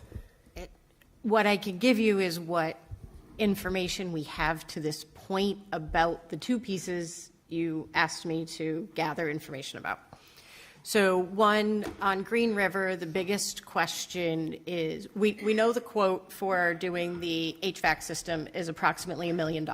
Like that's been something that was well established prior to me getting there. Other pieces that we do know for a fact is that a federally mandated telephone upgrade at Green River would cost just under $24,000. We also would need to update all technology that's in that building. And if it's an elementary school, we would need to redo the playground. So those are minimum pieces of information about opening Green River if the committee were to choose to go in that direction. The converse is if the committee chooses to make a permanent decision about Green River, the first question that there was is, do we have to pay back money that was taken as part of the MSBA loan to do the roof and the windows? So today I got the 50-page original document that was signed by Mayor Martin around getting those MSBA funds. I haven't read all 50 pages yet. So at this point, we know there are some identified costs to open it, and we know we have to figure out if there's a cost to close it. So the other piece in terms of transportation, because that was a huge issue, even for people who didn't hate option 1, there were still questions about what does transportation look like. So the first piece is we worked with Jake, who's our district transportation coordinator, who ran some options for transportation, and our scenarios for discussion are out to the bus company to get their review and their thoughts. So there are a few things that we know for sure. What we know is that in all likelihood, if we were to go to option 1, we would have to extend the drop-off time in the morning by about 10 minutes, and then dismissal would take about 10 minutes longer, because each bus would do a neighborhood, potentially, would do a neighborhood and then drop off at 3 schools. So that would take some additional time, especially if you're talking about our youngest students all getting on and off the same buses. So that is one factor. We believe that parents could travel that same route within the expanded drop-off time. But again, that's what we know based on the beginning review of transportation factors. There is potential that we would need to hire an additional crossing guard and potentially an additional bus monitor based on the current numbers of students that we have that would be routed onto particular buses. So there is potentially some additional cost that seems likely.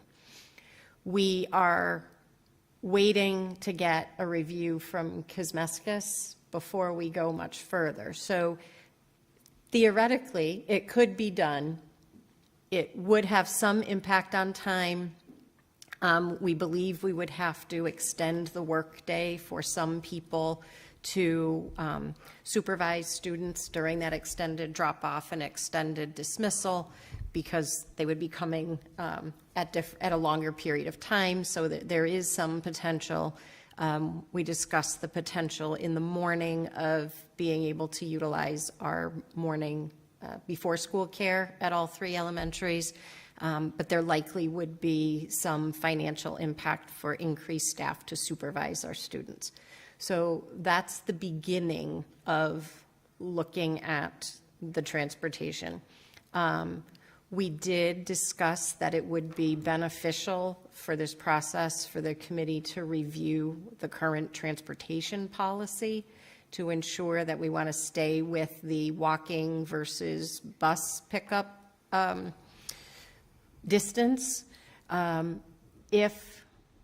I think that would be helpful for the subcommittee first to look at, and then the full committee just to review and make sure that that's something that is framed the way that you'd like it to be framed, because if there are changes to that, it could impact the transportation structure. So we do bus some students that are less than what the distance is by policy, but that's really around like safe sidewalks from their residence to the schools. So, it appears that if we were to do transportation, it would be feasible, but with those impacts. And again, I expect to have additional information when Kosmeskis is able to review that in more depth. Thank you. I'm not entirely sure how to organize this, and I would ask that Member Wall, as chair of the committee, if you want to jump in at any point, please feel free. But I'm looking for us to just have a discussion about the pieces of this and how we move forward that are top of mind for any of you. Thank you. And what I would suggest that we do going forward is work toward what would be involved if we did option 1, and welcome all of the staff to come to a meeting, which we can schedule in the future, and talk with us. We never meant to leave the staff out. Our goal is to not have Four Corners be the premier school in this city, have the other 2 elementary schools be, the children in all of the schools be getting the same education that Four Corners students are getting. And this is the only way that we could figure out to make that happen. So, I mean, I'm just putting the dirty truth on the table right now, because the Four Corners parents are the ones that are irate. The children that are going to the other schools, as you might have heard tonight, their parents are thrilled to have an opportunity to maybe have an equal education. So we all have to work together to make an equitable education available to every child. We do not have to make a decision tonight to choose an option, but what we're working toward is making sure that one school is not better than the other 2. So We welcome feedback. We can set up meetings. We set up meetings with the schools, and after the 15 minutes was up, even though we were willing to stay all night as volunteers to hear your views, the staff got up and walked out of the room. So I'm sorry, I can't, I listened to you all through this process, and I now need you to listen to me. I don't know why you couldn't stay and talk. We would like to have a meeting where you can say everything you want to, because we need to make sure every child is getting the same skill set from the staff that the students at Four Corners are getting. So that's where we are right now. I don't think we need a vote. I think we just need to continue. We have a year, another school year, to work toward a solution, and we all need to pull together as a community and as a school committee to solve this problem that is hanging over our heads. And the most vital thing to me is getting the 5th grade back into the elementary school and getting the 8th grade out of the high school, because that is the point where problems are arising. If you have an idea on how to make it happen, we're happy to listen to you. This was what the $17,000 study came up with, because we can't even get the $1 million heating system in Green River. You say we dismiss the cost, but we've been trying for how many years? At least 4. Yeah. At least 4. To get a $1 million heating system put in Green River so we could open it back up and have grades K through 5. And it's more complicated than even a $1 million heating system, as you heard from the superintendent. So I'm ready to get off my soapbox, but that's where we are. The superintendent has asked to make additional comments, and then I'll open it back up to the school committee folks.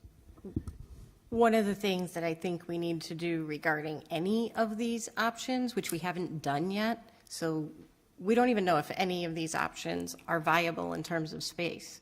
So we first had to look at transportation. We're not asking for staff detailed input on option 1 because we don't know if it's even going to work yet. There's not really much to say if we can't get the transportation arranged. It comes off the table. We don't have much to ask if we don't have enough rooms in a building for the actual kids that have to go to those buildings. We haven't even had the opportunity to do any of that yet. The first thing we need to know is from the school committee, I need to know, what do you think you want to pursue? If the school committee said to me, we want to look at construction across all 3 schools, then my tasks would be very different than what they are now. I would have to look at engineering studies and loan options and all of that. What they've asked me to do is start looking at feasibility of implementation of an option. That's all we're doing. I could have come back and said we need 8 more buses for option 1, and that wouldn't work. So right now we're just getting information. I believe you mentioned early on at the beginning there wasn't much data. You're right, there wasn't, because we hadn't done any of the detail work. So that's the process we're doing now, is literally the administrators are figuring out, can we operationalize any of this? And when we get to actual choices that could be operationalized, then we'll need a lot of input about, are we missing something? Does this work? What does this time look like? We'd have to meet with the union. Can we address working hours to accommodate the drop-off and pickup times?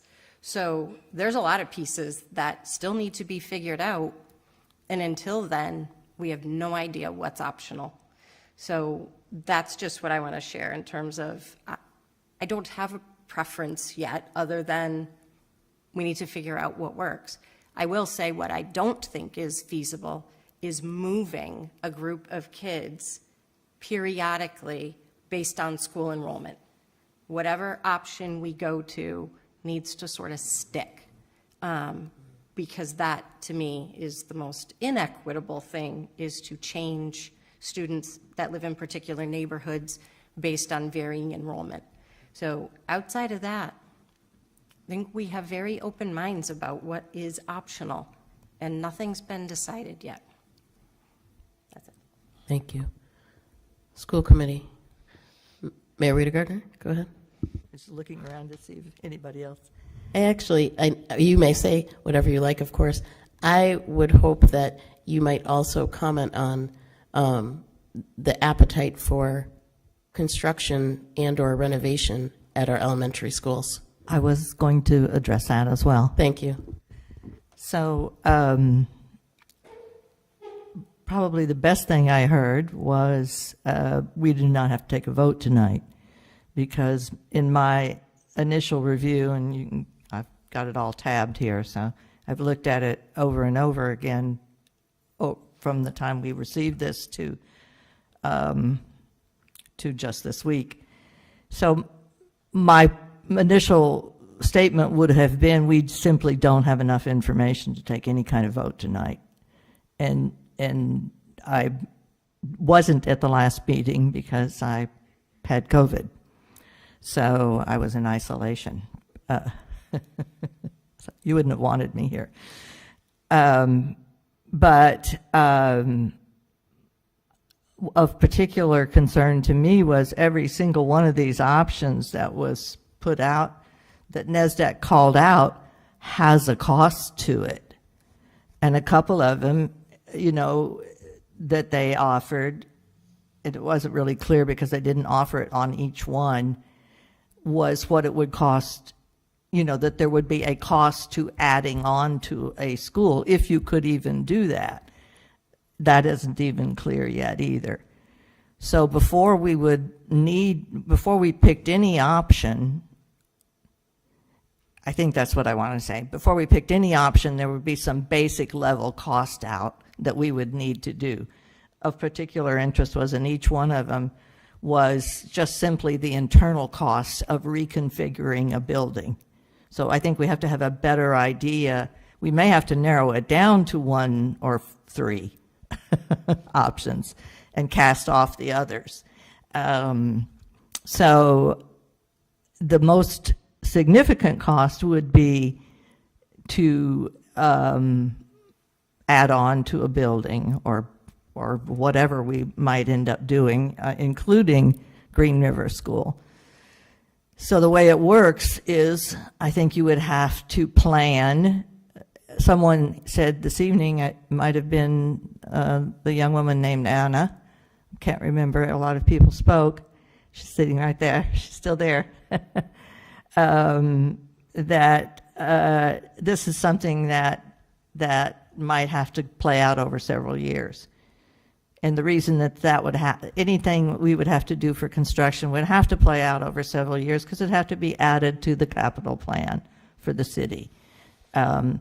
Nothing says the school committee can't also the school system, along with help, I would hope, from the school committee, can't undertake yet another big chore, which is to come up with that 5-year capital plan so that it can be eased into the city's 5-year capital plan, because you have a spot there, you do. And for a variety of reasons in the last 3 or 4 years, some things have fallen apart.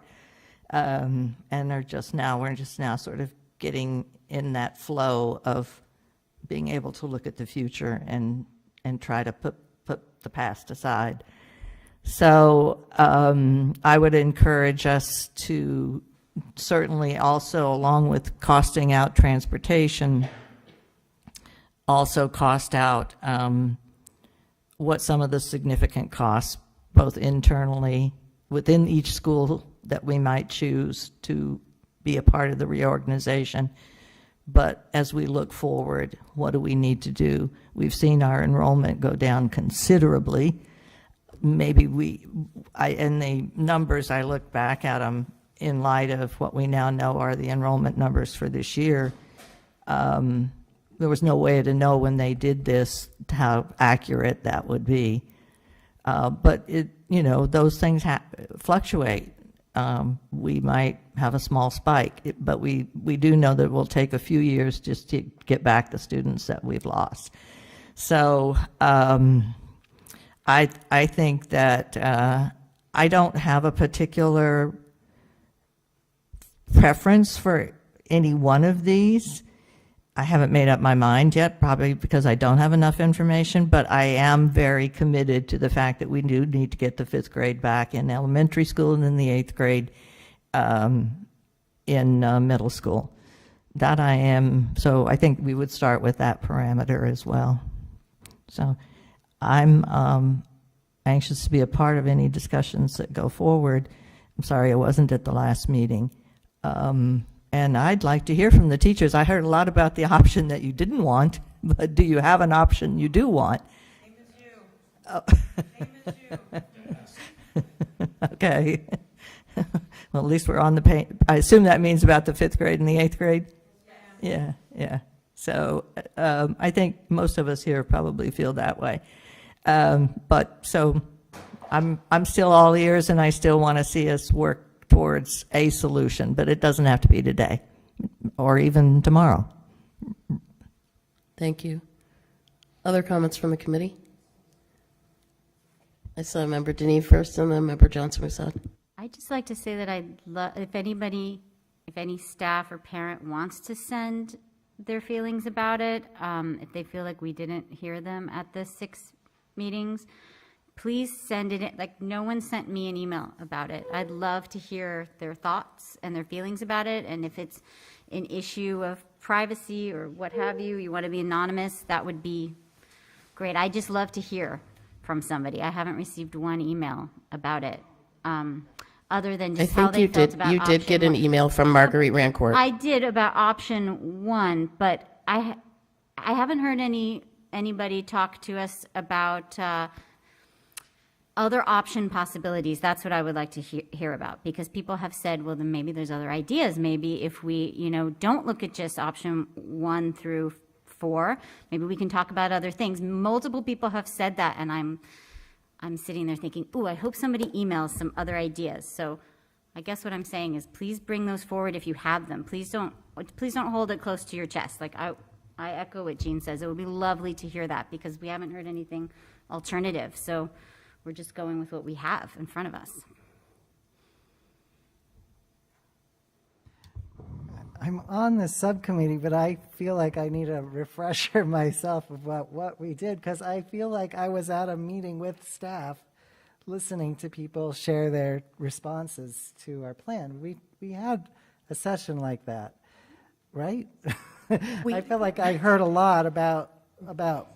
We did 2 staff meetings. I might have missed one of them. One at the elementary level and one for high school, middle school. And the staff, we did it during a staff meeting time, so it was dedicated time that the staff was already scheduled to be at work for a meeting. And I do know that the committee members did share that they would stay past that, but the staff is able to leave at the end of their staff meeting time. And I certainly know that our belief and our intention was to get feedback, but I think what I'm perceiving is that the staff would like to be able to give more detailed feedback, which is certainly something that will happen. We just don't have the options identified for you to give feedback on yet. Because if we went now and said, give us feedback on options 1, 2, 3, 4, you would say, well, what does it cost for transportation? How many classrooms are going to be moved? What about the special ed programs? And we don't have the answers to that yet. So there's not anything new for you to share. Unless, like Elizabeth said, you have a different choice besides 1 through 4. That is definitely something. But Glenn, yes, we did have a middle school, high school, and an elementary staff meeting where all of the staff was supposed to be if they were at work that day.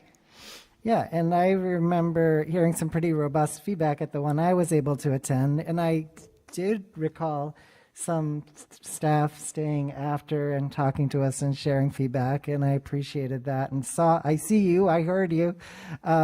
So I think that, I mean, I guess I'm also concerned about any time when we're doing something and it feels to people like check the box, because that is something that's, I mean, real community engagement is very difficult to do and it requires a lot of resources, but I think we're committed to that. But I think that essentially what we did with the staff meetings as well as with the community meetings was share these kind of broad brush outlines and kind of put our finger on the pulse of what we were hearing. We were listening to people, and now we know, we're starting to get a better picture of where we want some more information. I feel like there was something I learned through the process too, which is, and I apologize if I missed this, Mayor, when you were talking about budget stuff, but that essentially there's something about how much we are able to borrow as a city, and we already have several major construction things that we're borrowing from, so the options in terms of borrowing aren't even really there for us at this point. And I think that it's conceivable that we could choose something and go with it based on our available budget now, but if money opened up for more construction at some point in the future, we could change the model. So. Do you want me to respond? Please. Okay. So you're right. There's a debt level that we do not want to exceed, and has ramifications. If we exceed it, it has ramifications both for what we can afford, but more importantly, our overall financial picture in the eyes of the state and the Department of Revenue and so forth. So we never want to borrow more, have debt that's more than we can pay for. But as debt comes on and debt comes off, and yeah, we're in that sweet spot where we have the library, we are, the high school's a little bit different because the city did vote for a debt exclusion, but the fact of the matter is we still have debt service on it. So, and so that's money we have to pay out. It's there for a few more years. The fire station and the library won't hit that schedule for a couple more years too. So, I mean, this is a very rudimentary explanation of it. But what I do want to remind you that you have, that the fire station doesn't have, and that the library did have, is you have a funding source at the state. So that is the school building funding, whatever it's called. I always, authority, yes. And that's why I'm encouraging us to look out into the future, because you have to get on a list for that, just like the library had to get on a list for our new library. It doesn't happen overnight. So I think there's a way to plan out an option that might, if we decide that there's an option that needs to be like an add-on to a school or whatever we need to do. So, or if we somehow or other have that discussion finally in its fullness on the Green River School and whether it is worth keeping as a school building, or do we want to somehow do something else with it? So those are all the questions that need to be answered. But the situation is we can never fund additional school construction. It's just when, and how do we go about understanding that? And we can't do it unless we have some plan in place. Member Wall, please. Yes, what the ideal solution would be to build a new elementary school for Greenfield. I mean, that would be my dream scenario. And you know, all of you should go buy lottery tickets, I guess, so that we can have the money to do it immediately. But since we don't, we have to do something to make the situation work today. And we can, just like the library did, have I think it's been a 10-year plan to get all of the information together to figure out where the new elementary school would go and who's going to design it. And, you know, it's a long... Chuckling because we discussed that in 93 and 92 and Right. 94 as Right. well. Right, and I have talked with former school committee members who said everybody wanted elementary schools in their neighborhood and they wouldn't even talk about it. Well, now it's time to talk about it. And, you know, in 10 years, we could have a new elementary school, but right now, the children need help who are here and help us come up with a plan to make it work. Thanks. We already have plans for the vacant Wilson's building, is that right? That's a joke. People, that is a joke. So there's a building at the corner of Wells and Maine. Other comments from the school committee? Member Martini, go ahead. I appreciate what you were just saying, Member Wall, because the idea of building one elementary school for Greenfield is something that has been in my mind throughout this discussion. I do think it's what needs to happen, and there does need to be something set on the horizon as a goal for that, or it won't happen. And I think that what we need to be taking on ourselves is concurrent planning. We need to be working towards the prize, which is how I view that. But we, at the same time, need to be dealing with the problems that we have at hand right now.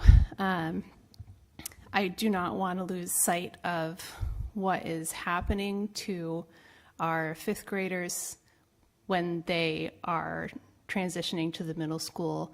There are multiple huge downsides and pitfalls to them. And I think it's a significant issue impacting our enrollment. As a parent in the district with a kiddo in elementary right now, it's a serious consideration for me as to whether I want to or feel safe about sending my future 10-year-old into that transition and environment. I don't want this to go out indefinitely. I know that we've said that there isn't a timeline, which is good for the ability to continue to gather information and do a better job at assigning importance to meaningful feedback that people obviously want to provide. But I kind of want to have a timeline because we can't just keep kicking this down the road. I would like to have a better idea of when we will gather what types of information and when we will narrow down the options, which I also think was a great suggestion. I think the mayor said that. So that we can have some kind of forward movement here and not just stagnate. Thank you. One thing that we heard kind of continuously was the interest in gathering additional feedback from staff and the interest from the staff in giving us more feedback. Could we have a motion to charge the redistricting committee with collecting additional feedback from staff? So moved. And do I have a second? Second. Thank you. And would anyone like to discuss that, particularly anyone on the committee? I said the one actionable thing that I heard. It's okay. The one actionable thing I heard was that there's interest in getting additional feedback from the staff, and there was interest from the staff in giving additional feedback. So could we charge the committee, the redistricting committee, with moving forward with that at this time? And that was the motion. And any discussion is welcome now. Secretary Ekstrom. Sure, that's fine. My only concern is, from an administrative standpoint, the information that would need to be collected in order to meet the questions that would be asked, because I can think of a multitude of questions that would come up just from myself, isn't information that can be collected at this time. I don't know that having a meeting would be productive now for the long term. Y'all are going to want to hit me on this one. My suggestion would be to have periodic meetings of, okay, this is what we've done here, and this is what we've come up with. I think that's an excellent moving point. Forward, as opposed to, having meetings where everyone says, I want this information, and the response is, we don't have that information, we're not that far into it yet. And then when the information is presented, then, okay, well, now that you got that, what about this? And I think it might be counterproductive to not take it in steps. That's my only thought. Thank you. I appreciate that. Any further discussion of that? Member Wall and then Member Deneve. I think that right now our goal should be for the committee itself to discuss the options, and that we still need to continue on with transportation in the Green River School as the big things right now to solve and talk about and get input on, instead of inviting the staff to come and tell us all the things that they want. I mean, I think that they want to hear these answers too. And we welcome your input always. So and thank you for all you have sent us so far. We're not trying to cram anything down your throats, and we totally have no intention of implementing anything before the end of the next school year. So we have lots of talking time if you'll just work with us. Member Deneve, go ahead, and then Member Johnson, we saw. I have to agree with Member Ekstrom and Member Wall about this. As wonderful as it is to have lots of meetings, and I hope to have lots more meetings about it, I am hoping that we can get together and vote to empower the superintendent to go on more exploratory missions about other options, because one thing that I learned real quickly is that we had questions with no answers. And getting the answers are not as easy as you might think. It's not just you don't just ask Google what to do with the Green River School. You have to email someone who then says no, and then you email somebody else who then says no, and they tell you to email somebody else, and then eventually you email the right person, and maybe you get a response, and it's just a whole progression of difficulty. So it's going to take us a while to gather all the information. But eventually I feel like I can envision us having, in the future, when we have information to impart and information to gather, maybe having some small group discussion meetings, as was mentioned in public comment. Maybe we could even do it on Zoom, where we can talk specifically and in depth with educators who have ideas about it when we have information to give. But I do worry that if we have too many meetings too soon, there might be some burnout and some difficulty maintaining some objectivity on what's in front of us. So I am looking forward to more meetings, for sure, in the future. Glenn, go ahead. I feel like one thing that through this process I kind of learned to accept was that it looks to me, based on the information I've gotten to have by being on this committee, that the construction and the Green River options are really not options because of expense and budget. But I feel like the public may need a presentation about exactly why that is. And I think that would be really useful for us to work on as a project to have at this school committee. Like if we're saying we don't think we can because budget and because of loans and things like that, this is exactly why we think that is. And then I think we could, as a committee, just vote to take those off the list, because if they're not possibilities, they're not possibilities. I guess I think in terms of gathering feedback from educators, I think it might be useful for, I'm not sure exactly what needs to happen there, because it seemed to me that we did have these forums and we did get feedback on what we have so far, and kind of like what the superintendent was saying, we don't have more detail, but I feel like there's something I'm missing from the educators about what they are wanting from us at this phase, and I'm not sure exactly how to gather that input from them, except to say if you're watching this meeting and you're an educator and there's something specific you want from us, please let us know. But I'm just not sure exactly what it is you're asking for at this point, given the information that we have. We presented the information we had and we got your feedback, and now we're gathering more information. So I guess I'm on board with the folks who are saying, let's not have more meetings where we're not sharing any new information and we don't have answers to questions that people are likely to ask. Thank you. Further discussion on the motion? So the motion was to charge the committee with additional discussions with the staff. Do people still want to go forward and vote on that? I'm not getting a sense that you do. I think the conversation during the discussion changed. I don't think. What's the timeline for that? For a second, I had to remember what the motion was in the first place. Yeah. What are we talking about again?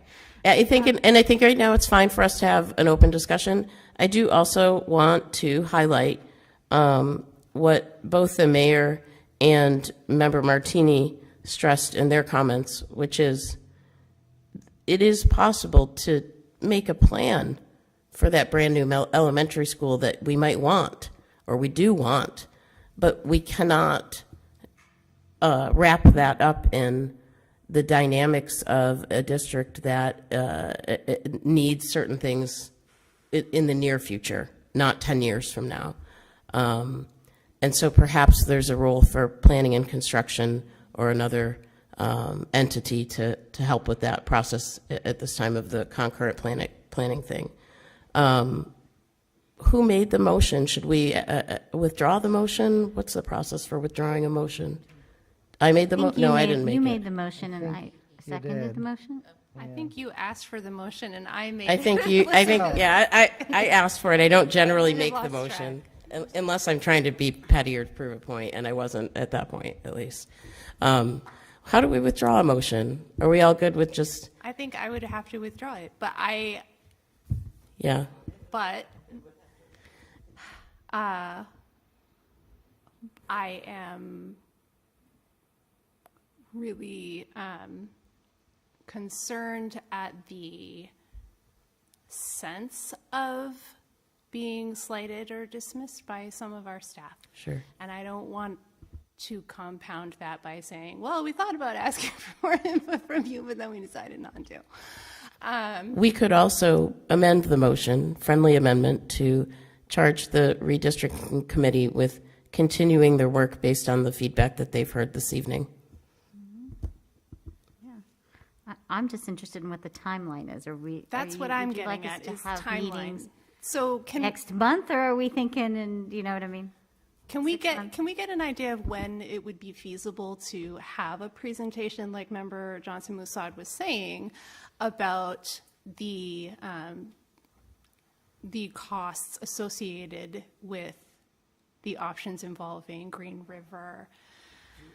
And That was the NASDAQ presentation. That's what's in the materials they provided us. Well, but it was kind of general that these options would be costly, but and I don't want to dump a bunch of money into some kind of study Sure. to tell us exactly how much that would cost. But I think cost is something that's been brought up by several people, and I think this is sort of typical of a lot of public discussions about issues like this. you might have meetings for months and be talking about it, but then people kind of tune in when it's obviously getting closer to decision time. So I think folks didn't necessarily pick up on all of the things we've already talked about. So can we get an idea of what, can we provide a presentation or a discussion or an agenda item or something at the next school committee meeting, the one after that, something like that, because then we would have a timeline on when the subcommittee is going back to the staff.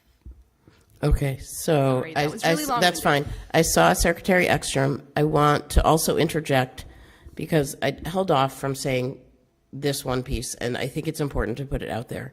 When you work with municipal projects, with construction, with capital planning regularly, you know off of the top of your head that anytime you're going to undertake renovations or construction, it's like when you have the fancy old Saab that you need to take to the specialist car mechanic. It's $800 to just open the hood, right? When you're doing construction in a municipal environment, it's $25,000 average just to get an architectural engineering plan. So just to have someone come in and say, you want to do what? Okay, we'll sketch it out for you. This is what we think it would cost within the next 60 to 90 days, right, to start construction. We who work with these projects all the time know that, but I'm conscious that our public who dips in and out of our discussions does not necessarily know that. So when you're talking about the 3 occupied elementary schools, around $75,000 just to talk details of construction. And if you throw Green River into it, I don't know that we could get a contractor to talk to us about it anymore. We've stopped and started so many times, they're not going to come back. I'm joking, of course. But you potentially are looking at just another $25,000 again on Green River. So now we're at $100,000 just to figure out what we would do for renovation and construction at each school. Is that the type of thing you would want in a presentation? Like, is that what you're getting at? You said that I would like to put out there that you said all that previously. So called JCTV. I'm sorry. Not at this I meeting. think I said it to you. No, you said this during a school committee meeting. So that has been like part of the discussion. I think it is part of why the committee decided to ask for more information about option 1. But I don't think that part aspect of the discussion got across to a lot of people. Given that there is now a high level of interest, I've gotten more correspondence about this issue in the last 2 weeks than in the entire time that this has been evolving on the school committee. So it seems like now would be a good time to summarize the relevant information for people again and make sure that this is widely known. Am I making any kind of sense? Yes, so that makes perfect sense. I don't think it gets us closer to an actionable item for our motion. I don't want to put it on you, our motion, because we were going to withdraw it and you wanted to kind of rework it. I don't mean to put you on the spot. Anyone collaboratively can help, and I see Member Johnson-Rashad perhaps willing to dip in. Yeah, I wonder if you all would trust us as a subcommittee, having participated in this conversation and listened to the public, to have a meeting and identify next steps in a small group and bring them back here. Maybe that's a way to proceed. Yes, I heard the superintendent say she thought that was a really good idea. And now I see Secretary Ekstrom perhaps wants to comment. Gesticulating wildly. So I'm going to dip into my admin past, and Superintendent, you can feel free to dismiss or not hear anything that I say right now. it seems to me that part of what's going on is that the public wants to have more cognizant knowledge in front of them. It also seems to me that when you're thinking about this, you need to have a punch list. Like when we're going on vacation, I make a little punch list of this is what we have to do next. And then after that, we got to do this. And then after that, we got to do this. My question is, timeline, punch list, people want more public information. Perhaps it would be a good idea from a PR standpoint, as well as ease of information sharing, to just stick a tab on the website that has a running punch list of these are the things that need to be done, and put a check mark. I'm simplifying this dramatically. All right. I'm going to interrupt you in the interest of time and efficiency. Yeah, that's fine. I think we might want to friendly amend the motion that's on the table to charge the redistricting committee with continued conversation around next steps with the redistricting process. Does that work? And let me add one more thing. Charging the redistricting committee with continuing discussions around next steps to include a timeline attempt. How about that? For my timeline folks. Well, I think you need to check with the person who made the motion. I am. She's not making eye contact with me, so I don't know what to do next. I like the timeline tag on there. Timeline attempt seems kind of vague, so can we just say timeline? Charge with the timeline. I'm fine with that. Yeah. Thank you. Yes. And the seconder was a member, Deneve, I believe. Right? Is that right? Or Marguerite Gardner? I can't remember who it was. Yes, and I second again. Okay. Susan Farber, do you have what you need? The motion is now to charge the redistricting committee to create a draft timeline. To continue The continued conversation. continued conversations to include a draft timeline.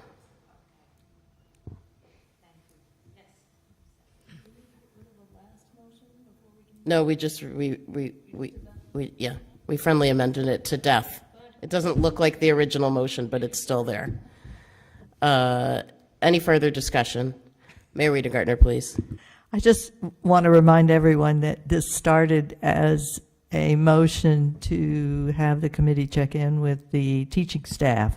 So in that discussion about next steps, I just want to make sure that that isn't lost and that you will have that opportunity. Very good point. Whether it's, just the committee meeting with staff or a more open meeting like we're having this evening, your job.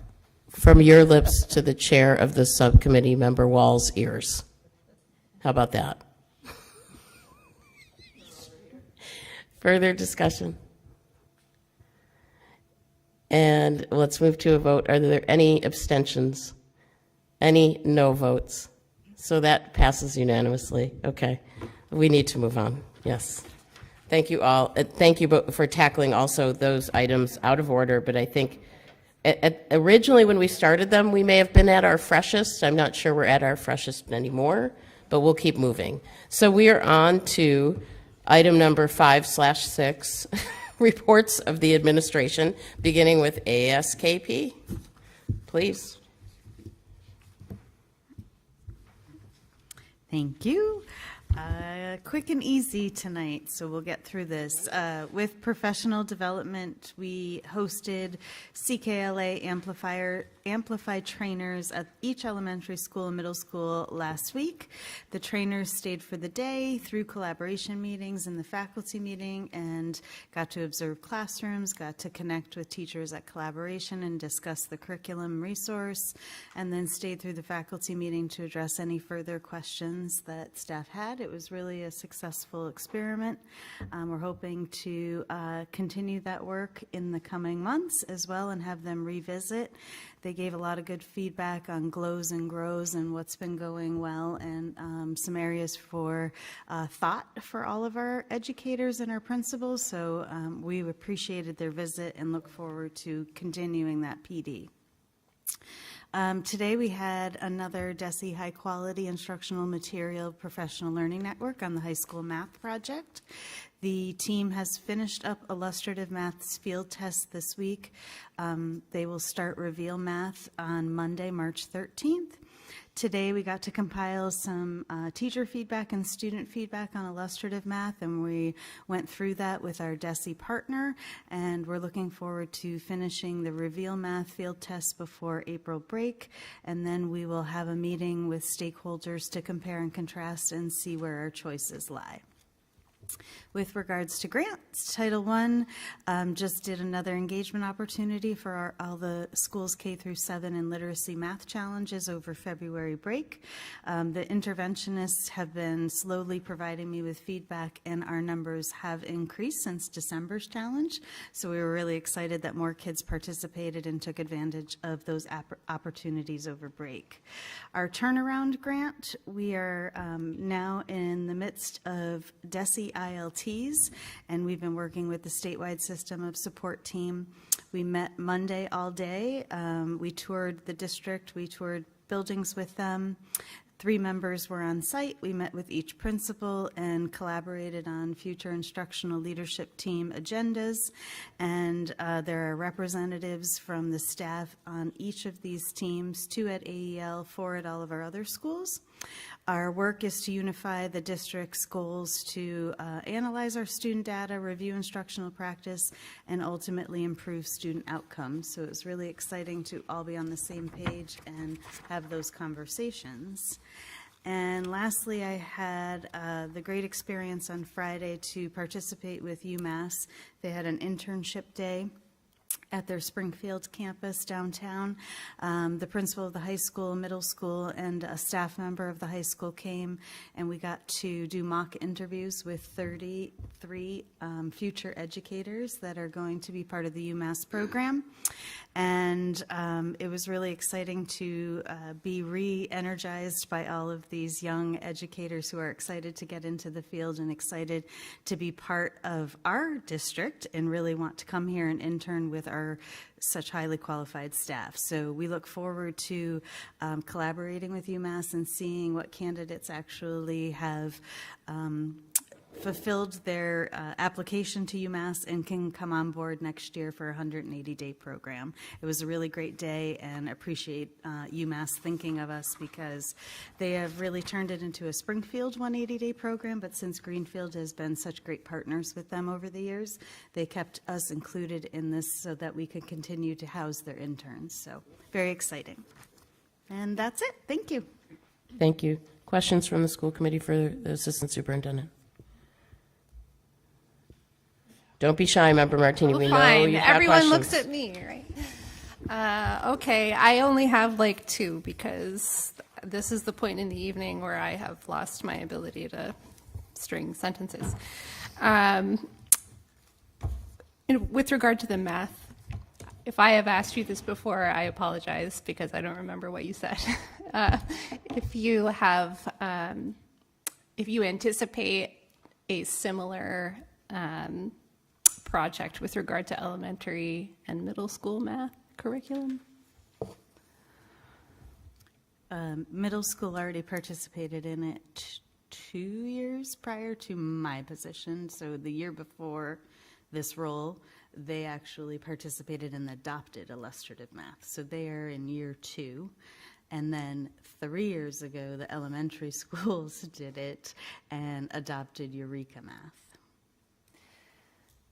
So that seems a little weird to me to have invested in 2 different curricula, which is yet another new aspect that I hadn't thought about before about this very rough transition from elementary to middle for our students. So are you thinking about taking another look at that? Or have we already sunk so much cost into those that that's not palatable? Well, it's a difficult question to answer, but we've had this conversation because ultimately the high school has chosen illustrative, which could align with the middle school. But if the high schools parameters and priorities really are a better fit with Reveal and they choose Reveal, we will adopt Reveal. And when we were talking with our DESE partners today, it's not unusual for districts to have different programs. When you go through this year-long process, you really look at the student body in front of you. And while it may be wonderful to have illustrative math K to 12, there are many schools that are on this professional learning network that are very different in choices at different grade levels. So our next hope really is to move on to high school science, because the next year's professional learning network will be around science.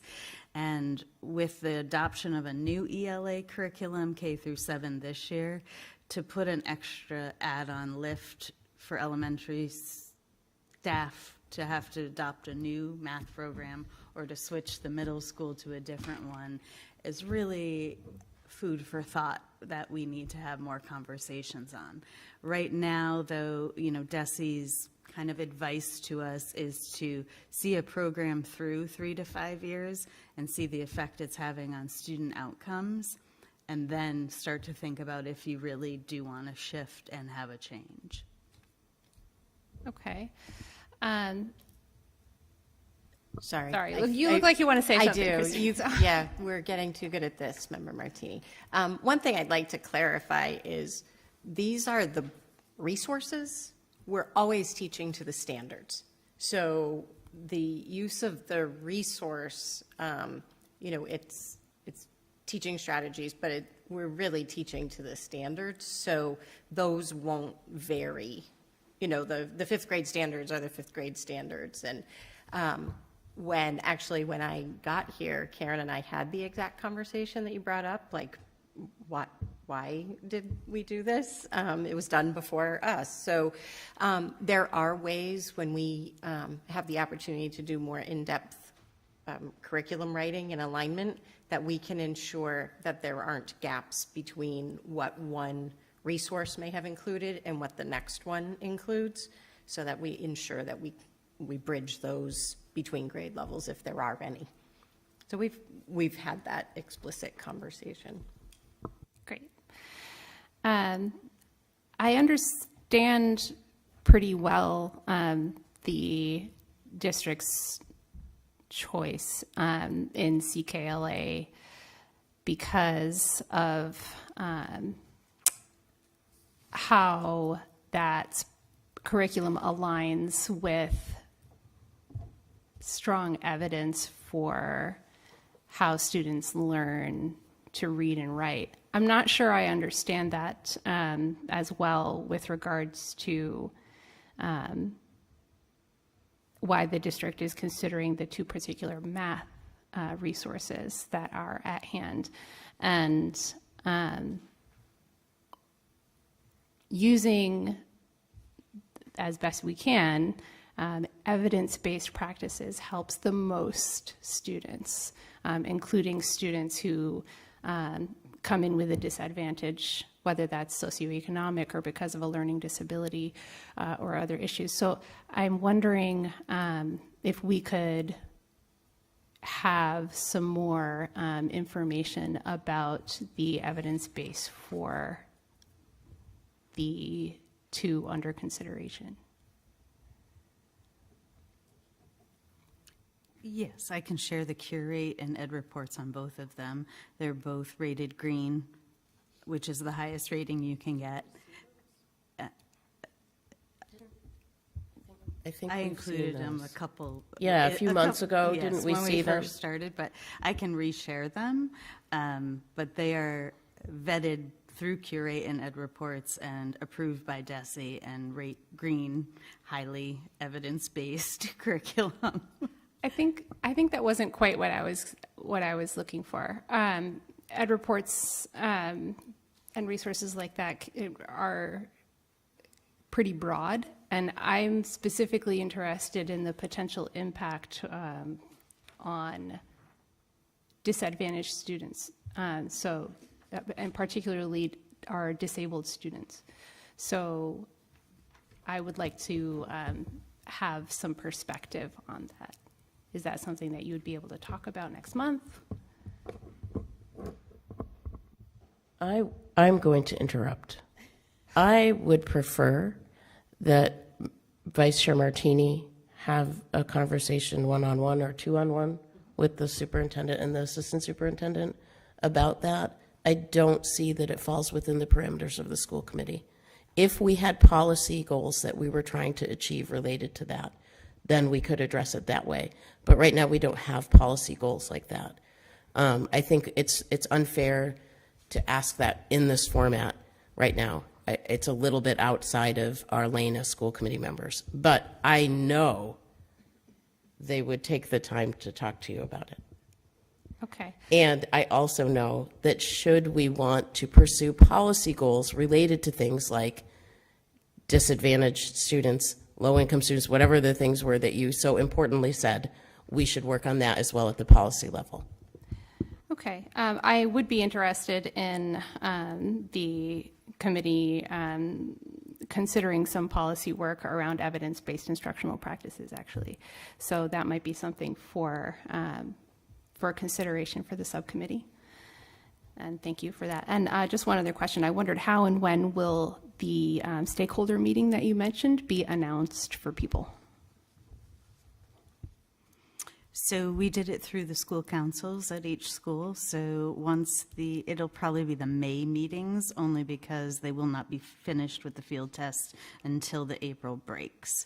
So we can have Principal Morrison and Principal Fenimore make sure that, just Principal Morrison, Michelle doesn't need to be involved in this, send out for the school council meeting so that everyone can attend that public meeting at the high school. Okay.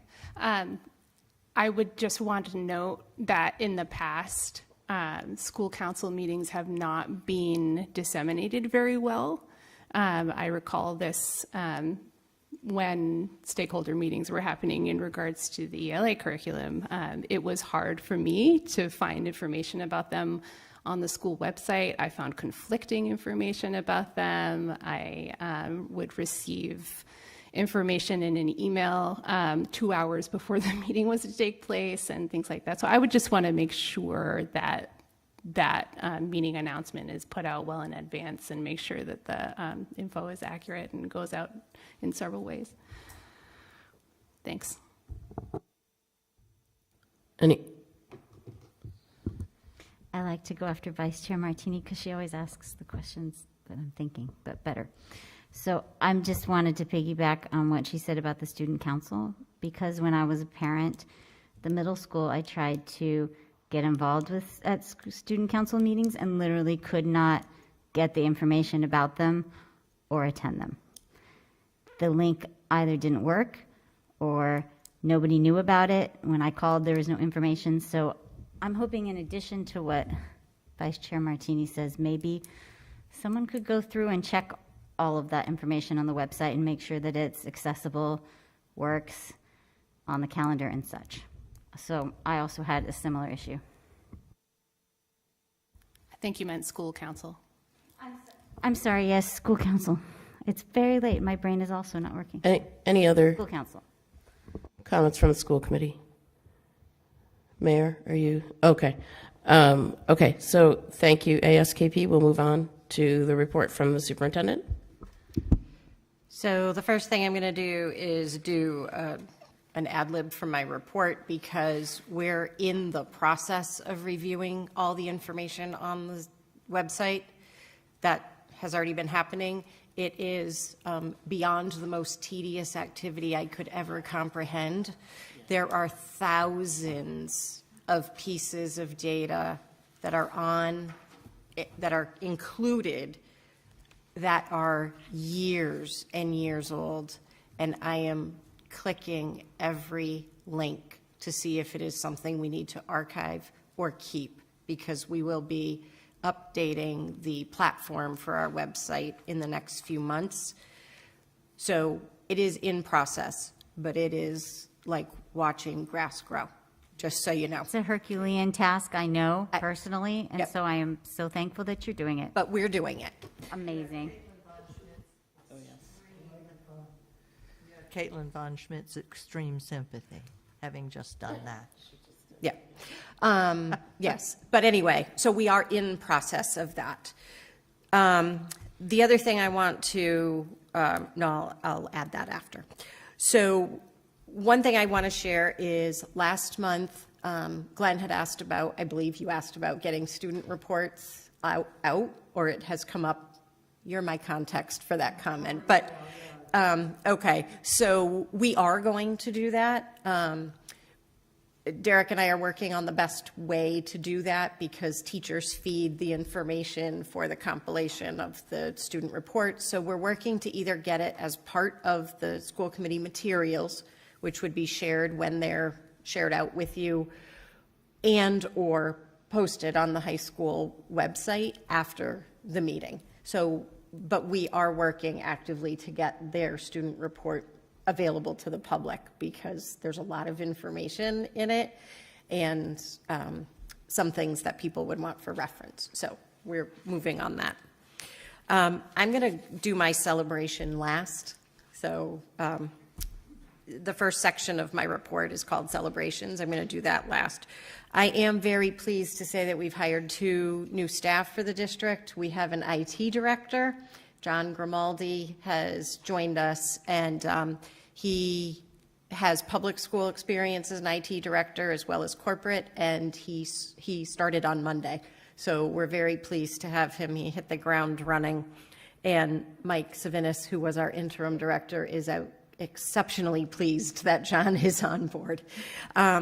We also did hire a director of early childhood. Meryl Maselli will be joining us after the April break. So there will be a period of transition between Nancy Putnam, our principal, and Meryl, but I think it's beneficial to have Meryl involved as we begin to prep for next year's preschool class. So there will be a little bit of overlap, but we're very excited about both of those additions. Strategic planning, the focus groups are in process of being announced. The dates have been identified, and Dr. Houle has the names and contact information of everyone who included on their survey that they were interested in being part of it. And Derek has been asked to have some students participate in the student focus groups that are scheduled at the high school. So that information will be going out shortly. The FY24 superintendent's budget will be presented on Friday. The budget is going online if it's not there already for reference, and Lauren is creating a section on the front page of the website where all the budget documents will get updated as we go through the process. So after Friday, my budget presentation will be added there. If there are addendums or modifications to the superintendent's budget by the school committee, that updated version will be added. So all iterations will be updated as we go. I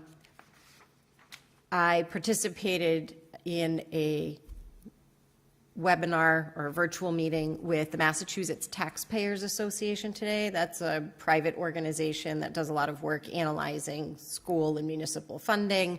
But as part of today's presentation, what they did was give an overview of the impact of the governor's proposed budget for education. I included some bullets that are relevant. I'll go through a couple. The millionaire's tax, as it's referred to, they refer to it as a surtax. There was an agreement, well, that's a tax on something taxed. So, well, just for clarification. So there was an agreement at the legislative level that there would be no expenditure of that revenue in FY23, and there's a cap on it of expending. They're budgeting no more than $1 billion of that in FY24. Of the billion, 51% is allocated for education, 49% for transportation. Of the 51%, 1% is budgeted for K-12 education. Ooh. Yes. Don't spend it all in one place. I'm just reporting what was reported. So what that does reflect is $10 million. It's no small change, but it is 1% of $1 billion revenue, anticipated revenue source. The governor's budget proposal does reflect the largest increase year over year in Chapter 70, which is a 9.8%, but 56% of that increase is distributed to 23 of the state's highest need districts. The Student Opportunity Act minimum pupil funding is an extra $30 per pupil in a district that gets SOA funding. Last year, it was budgeted at $30 in the governor's budget, and the legislators increased it to $60. So we'll see what happens there. The circuit breaker, that's reimbursement for high-cost special education needs, but it's basically retroactive. We're requesting reimbursement for expenses we've already paid, is funded at 75%, which is a slight increase over what it's funded at now, with transportation, out-of-district transportation claims budgeted to be funded at 100%. So I just want to explain the circuit breaker. To qualify for reimbursement under this program, the expense for a particular student's needs has to hit a certain amount, and then we get 72% of what's over that. So if, I'm making up numbers for an example, if the minimum level is 50,000 and we spend 60, we get 72% of the 10,000. So, but the threshold is much higher than 50,000, but that's easy math at this time. So the funding has increased a few percent.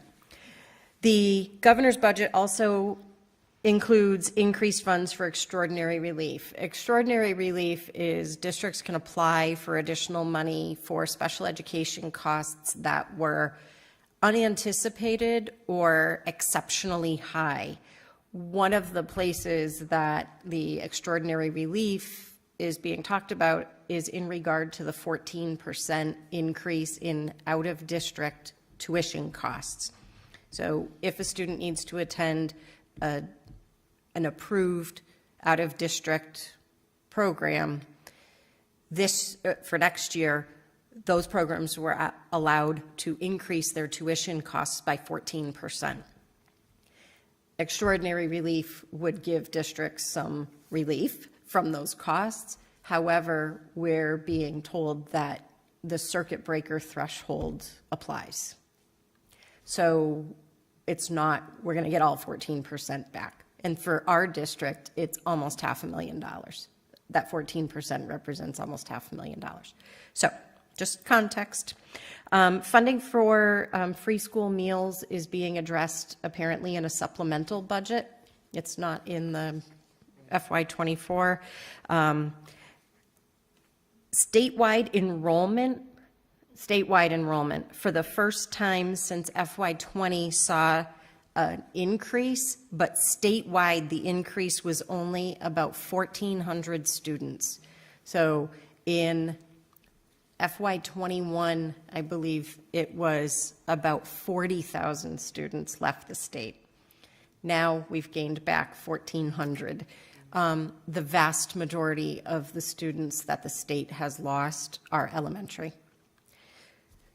So, and then according to the Mass Taxpayers presentation today, they gave an expected timeline that would have the governor's budget, or whoever's budget it is by that point, in conference committee in June with a potential signature on the budget by July.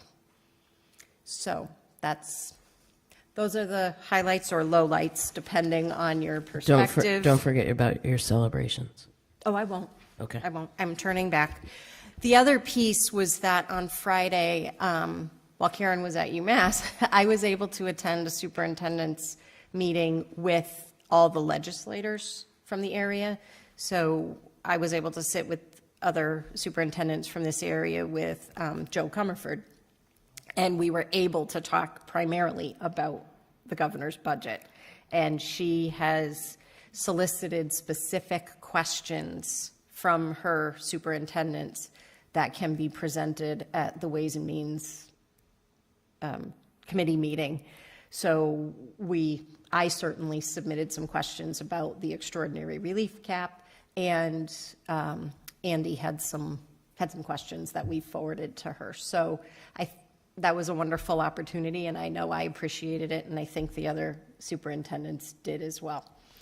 So, okay, again, that's mass taxpayers, but it is in line with other information we've seen from the governor's budget. Okay, the wonderful thing I want to share is I was at Federal Street not long ago, and Kelly was exceptionally proud, as she should be, to have shared some data that came out where district-wide, you may remember some of my goals, which the administrators share as well, around analyzing student data and making instructional change. And from what I saw, they're doing an extraordinary job of that. And Kelly has strips of colorful paper all over her walls that were generated by the staff during a data review that happened during staff meetings and professional learning time. And I wanted to share the summary of that. It's attached. And I want you to, when you have a minute, look at the change. We talked when I presented MAP, and we talk about MCAS. Let's be honest, that's all like ugly and gloom and doom. But we also talked about the fact that it takes a while for the improved skills to show on a high stakes test like that. This is day to day in the classroom student performance, and our students are making gain. You can see that coming out of being in yellow is not bad, just so you know. Being in red is more concerning. Yellow means moving toward your goals. Green and blue are where it's at.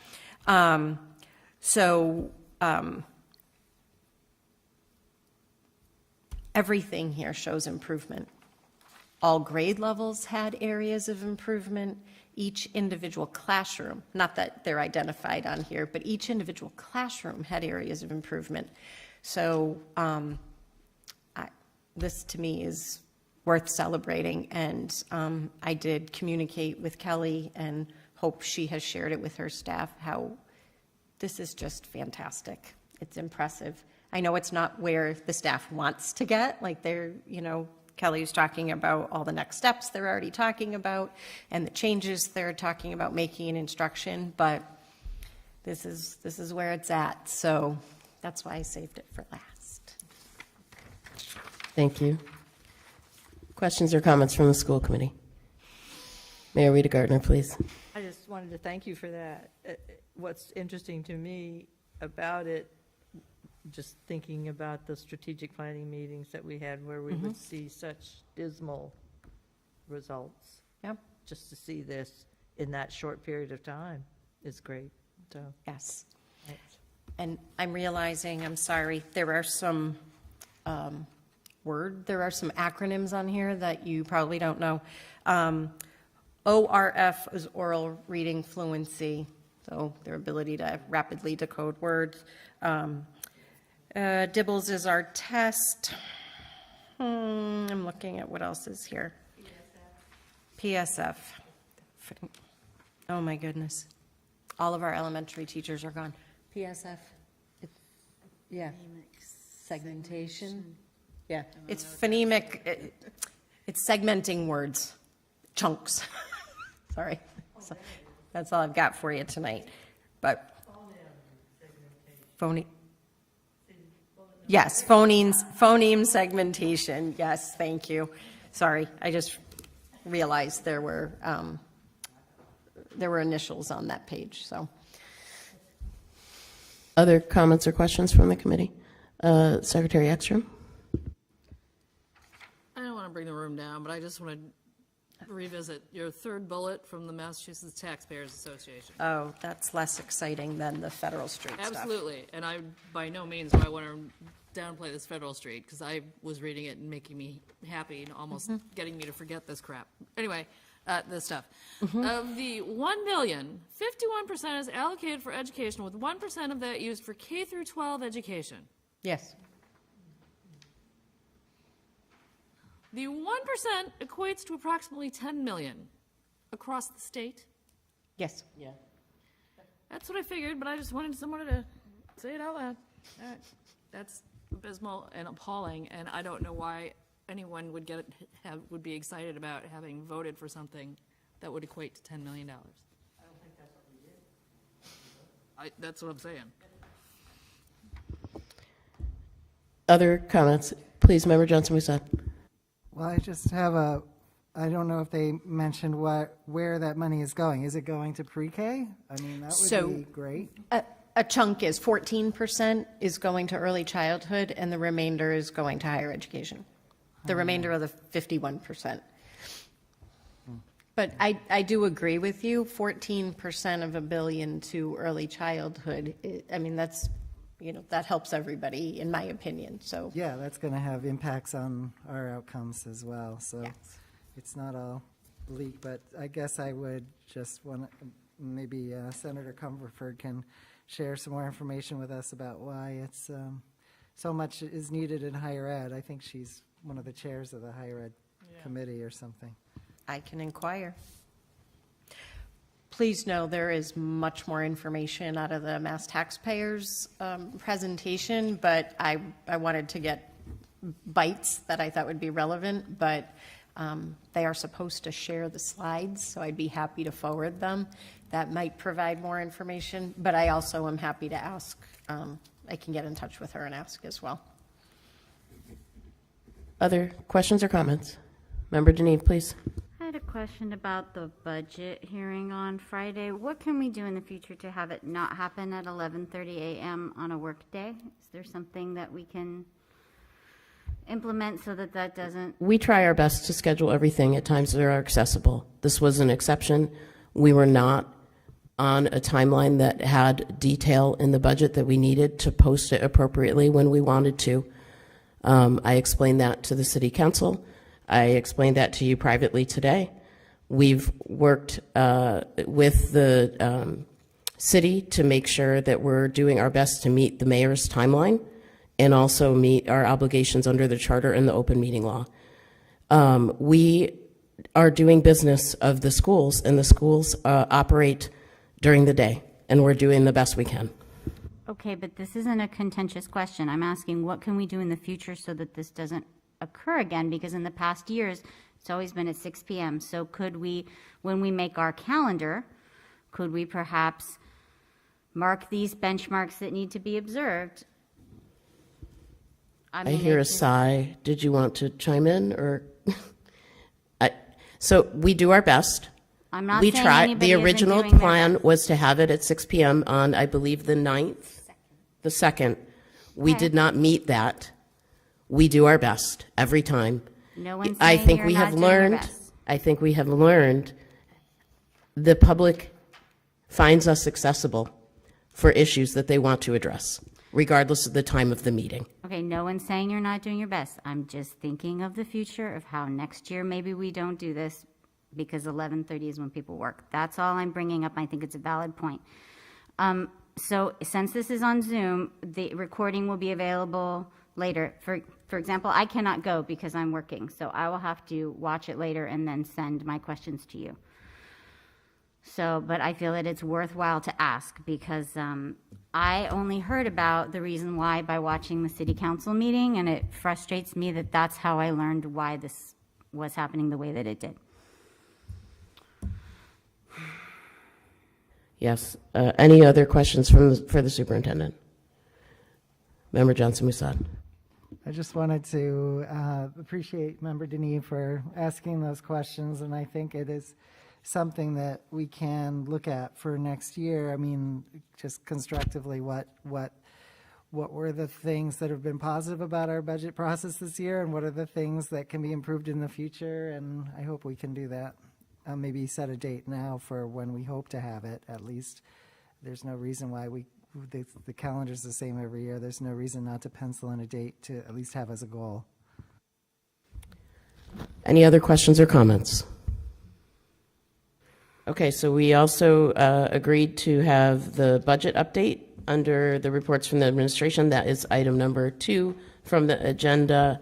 You have materials in the packet about the budget. This is FY23 budget update. If anyone has questions or comments. I have a few points to share. Oh, please, go ahead. Just the summary points from Andy. We're still generally on target with our spending plan for the remainder of the fiscal year. The unallocated funds that were available at the last report, that balance is down about $120,000 because we had unanticipated special ed contracted services. Primarily, that is psychological evaluations that are needed. So we're contracting with school psychologists for that. We are doing a purchase order review. What that means is any funds that were expected to be expended, we're now reviewing purchase order by purchase order. And if those expenses will not be realized, we'll be releasing those funds. So hopefully that will offset some of those, which I believe, truthfully, will continue to have to encumber funds for private school psychologists to continue to do evaluations. So, and then any of the revolving accounts that you see, such as preschool tuition and athletics, those are still anticipating fourth quarter revenue. So those are the Thank you. highlights. Questions or comments from the committee? Everyone's looking at me like they're done. Okay, I'm not seeing any questions or comments, so we'll move on. I would like a motion to skip school committee reports in its entirety this meeting. So moved. And a second. No, because of the budget is coming up, we need to have the budget subcommittee make a report. It's going to be 2 sentences. I would like to make a motion that we only have a report from the budget subcommittee. So moved. And a second. Second. Anyone opposed or abstaining? Okay, so we will move forward with just a budget subcommittee report, a quick one. So we had a budget subcommittee meeting to review the superintendent's proposed budget prior to it coming to the full committee or prior to the presentation, and we wholeheartedly supported it and requested no changes be made whatsoever, and in fact made a motion as such that there will be no changes made to the superintendent's budget prior to the presentation. Thank you. Any questions for the budget subcommittee? Okay, thank you very much. And we will move on to school choice seats for 23-24.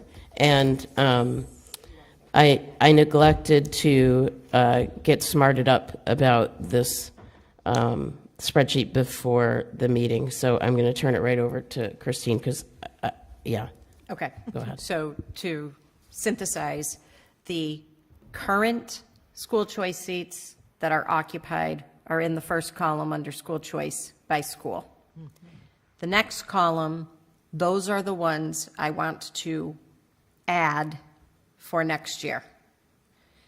The third column, still open from school year 22-23, this current school year, is there are some seats available that were not filled that I would like to leave open.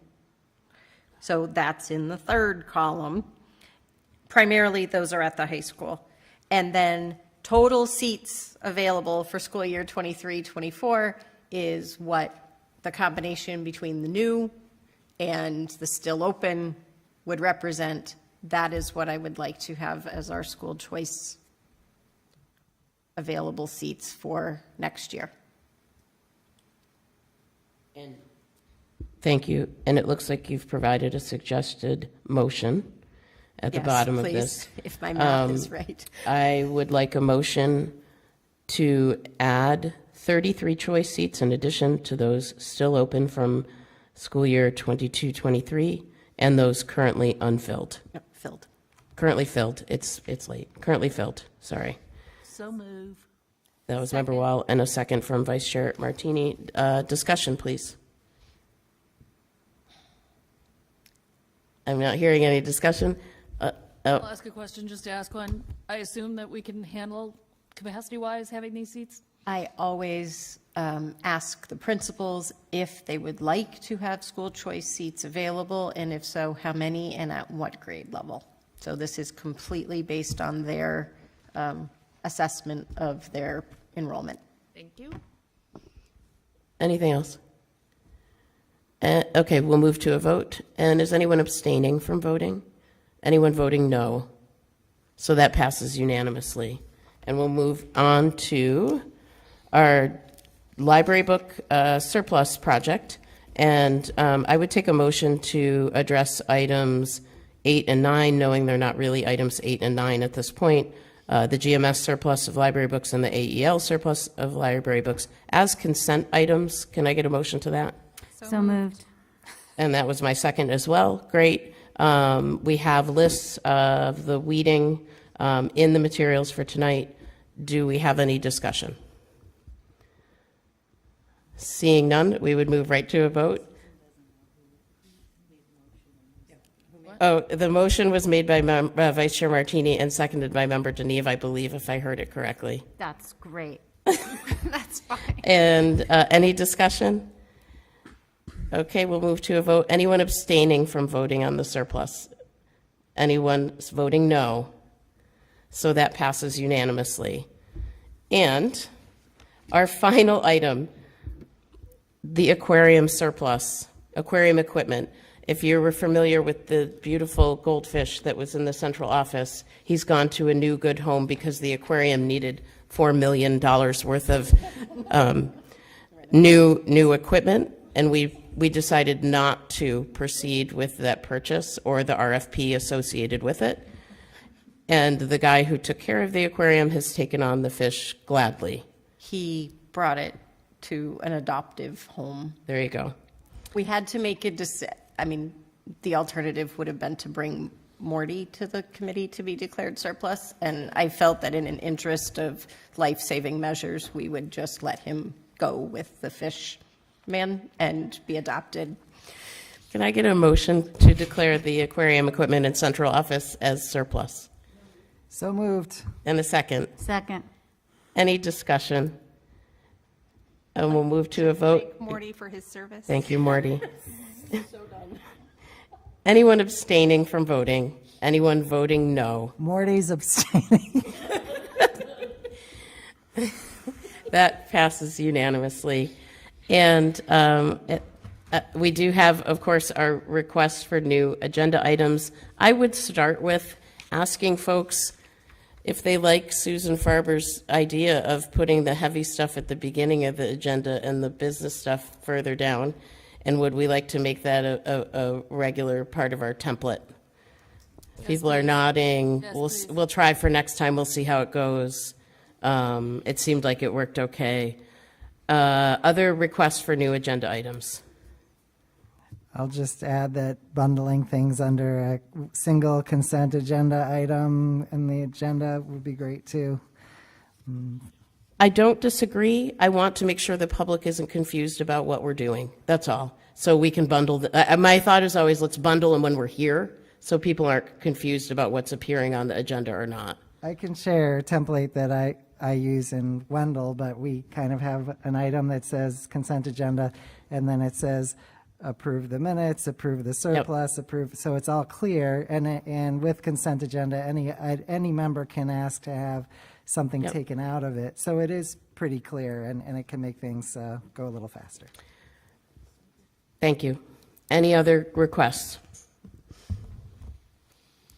I'm not hearing anything else. I'm not seeing anything else. So I would need a motion to open an executive session. I will read the blurb. The important piece is we will not return to open session after this.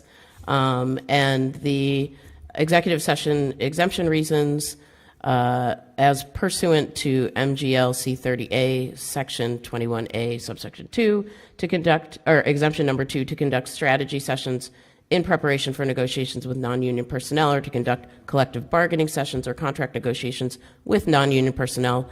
Exemption number 3, to discuss strategy with respect to collective bargaining or litigation if an open meeting may have a detrimental effect on the bargaining or litigation position of the public body and the chair so declares, and I do declare. And exemption 4, to discuss the deployment of security personnel or devices or strategies with respect thereto. And finally, exemption number 7, which is really long, and it's about approving minutes from the February meeting. Do I have a motion? So moved. And a second? Second. And we do need a roll call vote for going into executive session. Secretary Ekstrom, please. Member Deneve. Yes. Ekstrom, yes. Member Johnson-Mossad. Yes. Chair Martini. Yes. Chair Prietti. Yes. Member Wall. Yes. Chair Weigartner. Yes. And can we do a motion to adjourn? Yes, as well as a motion to adjourn, which closes the public session. Anyone? I move to adjourn. And a second. There we go. And then we are adjourned at whatever time it is, 9:10 p.m. Thank you all.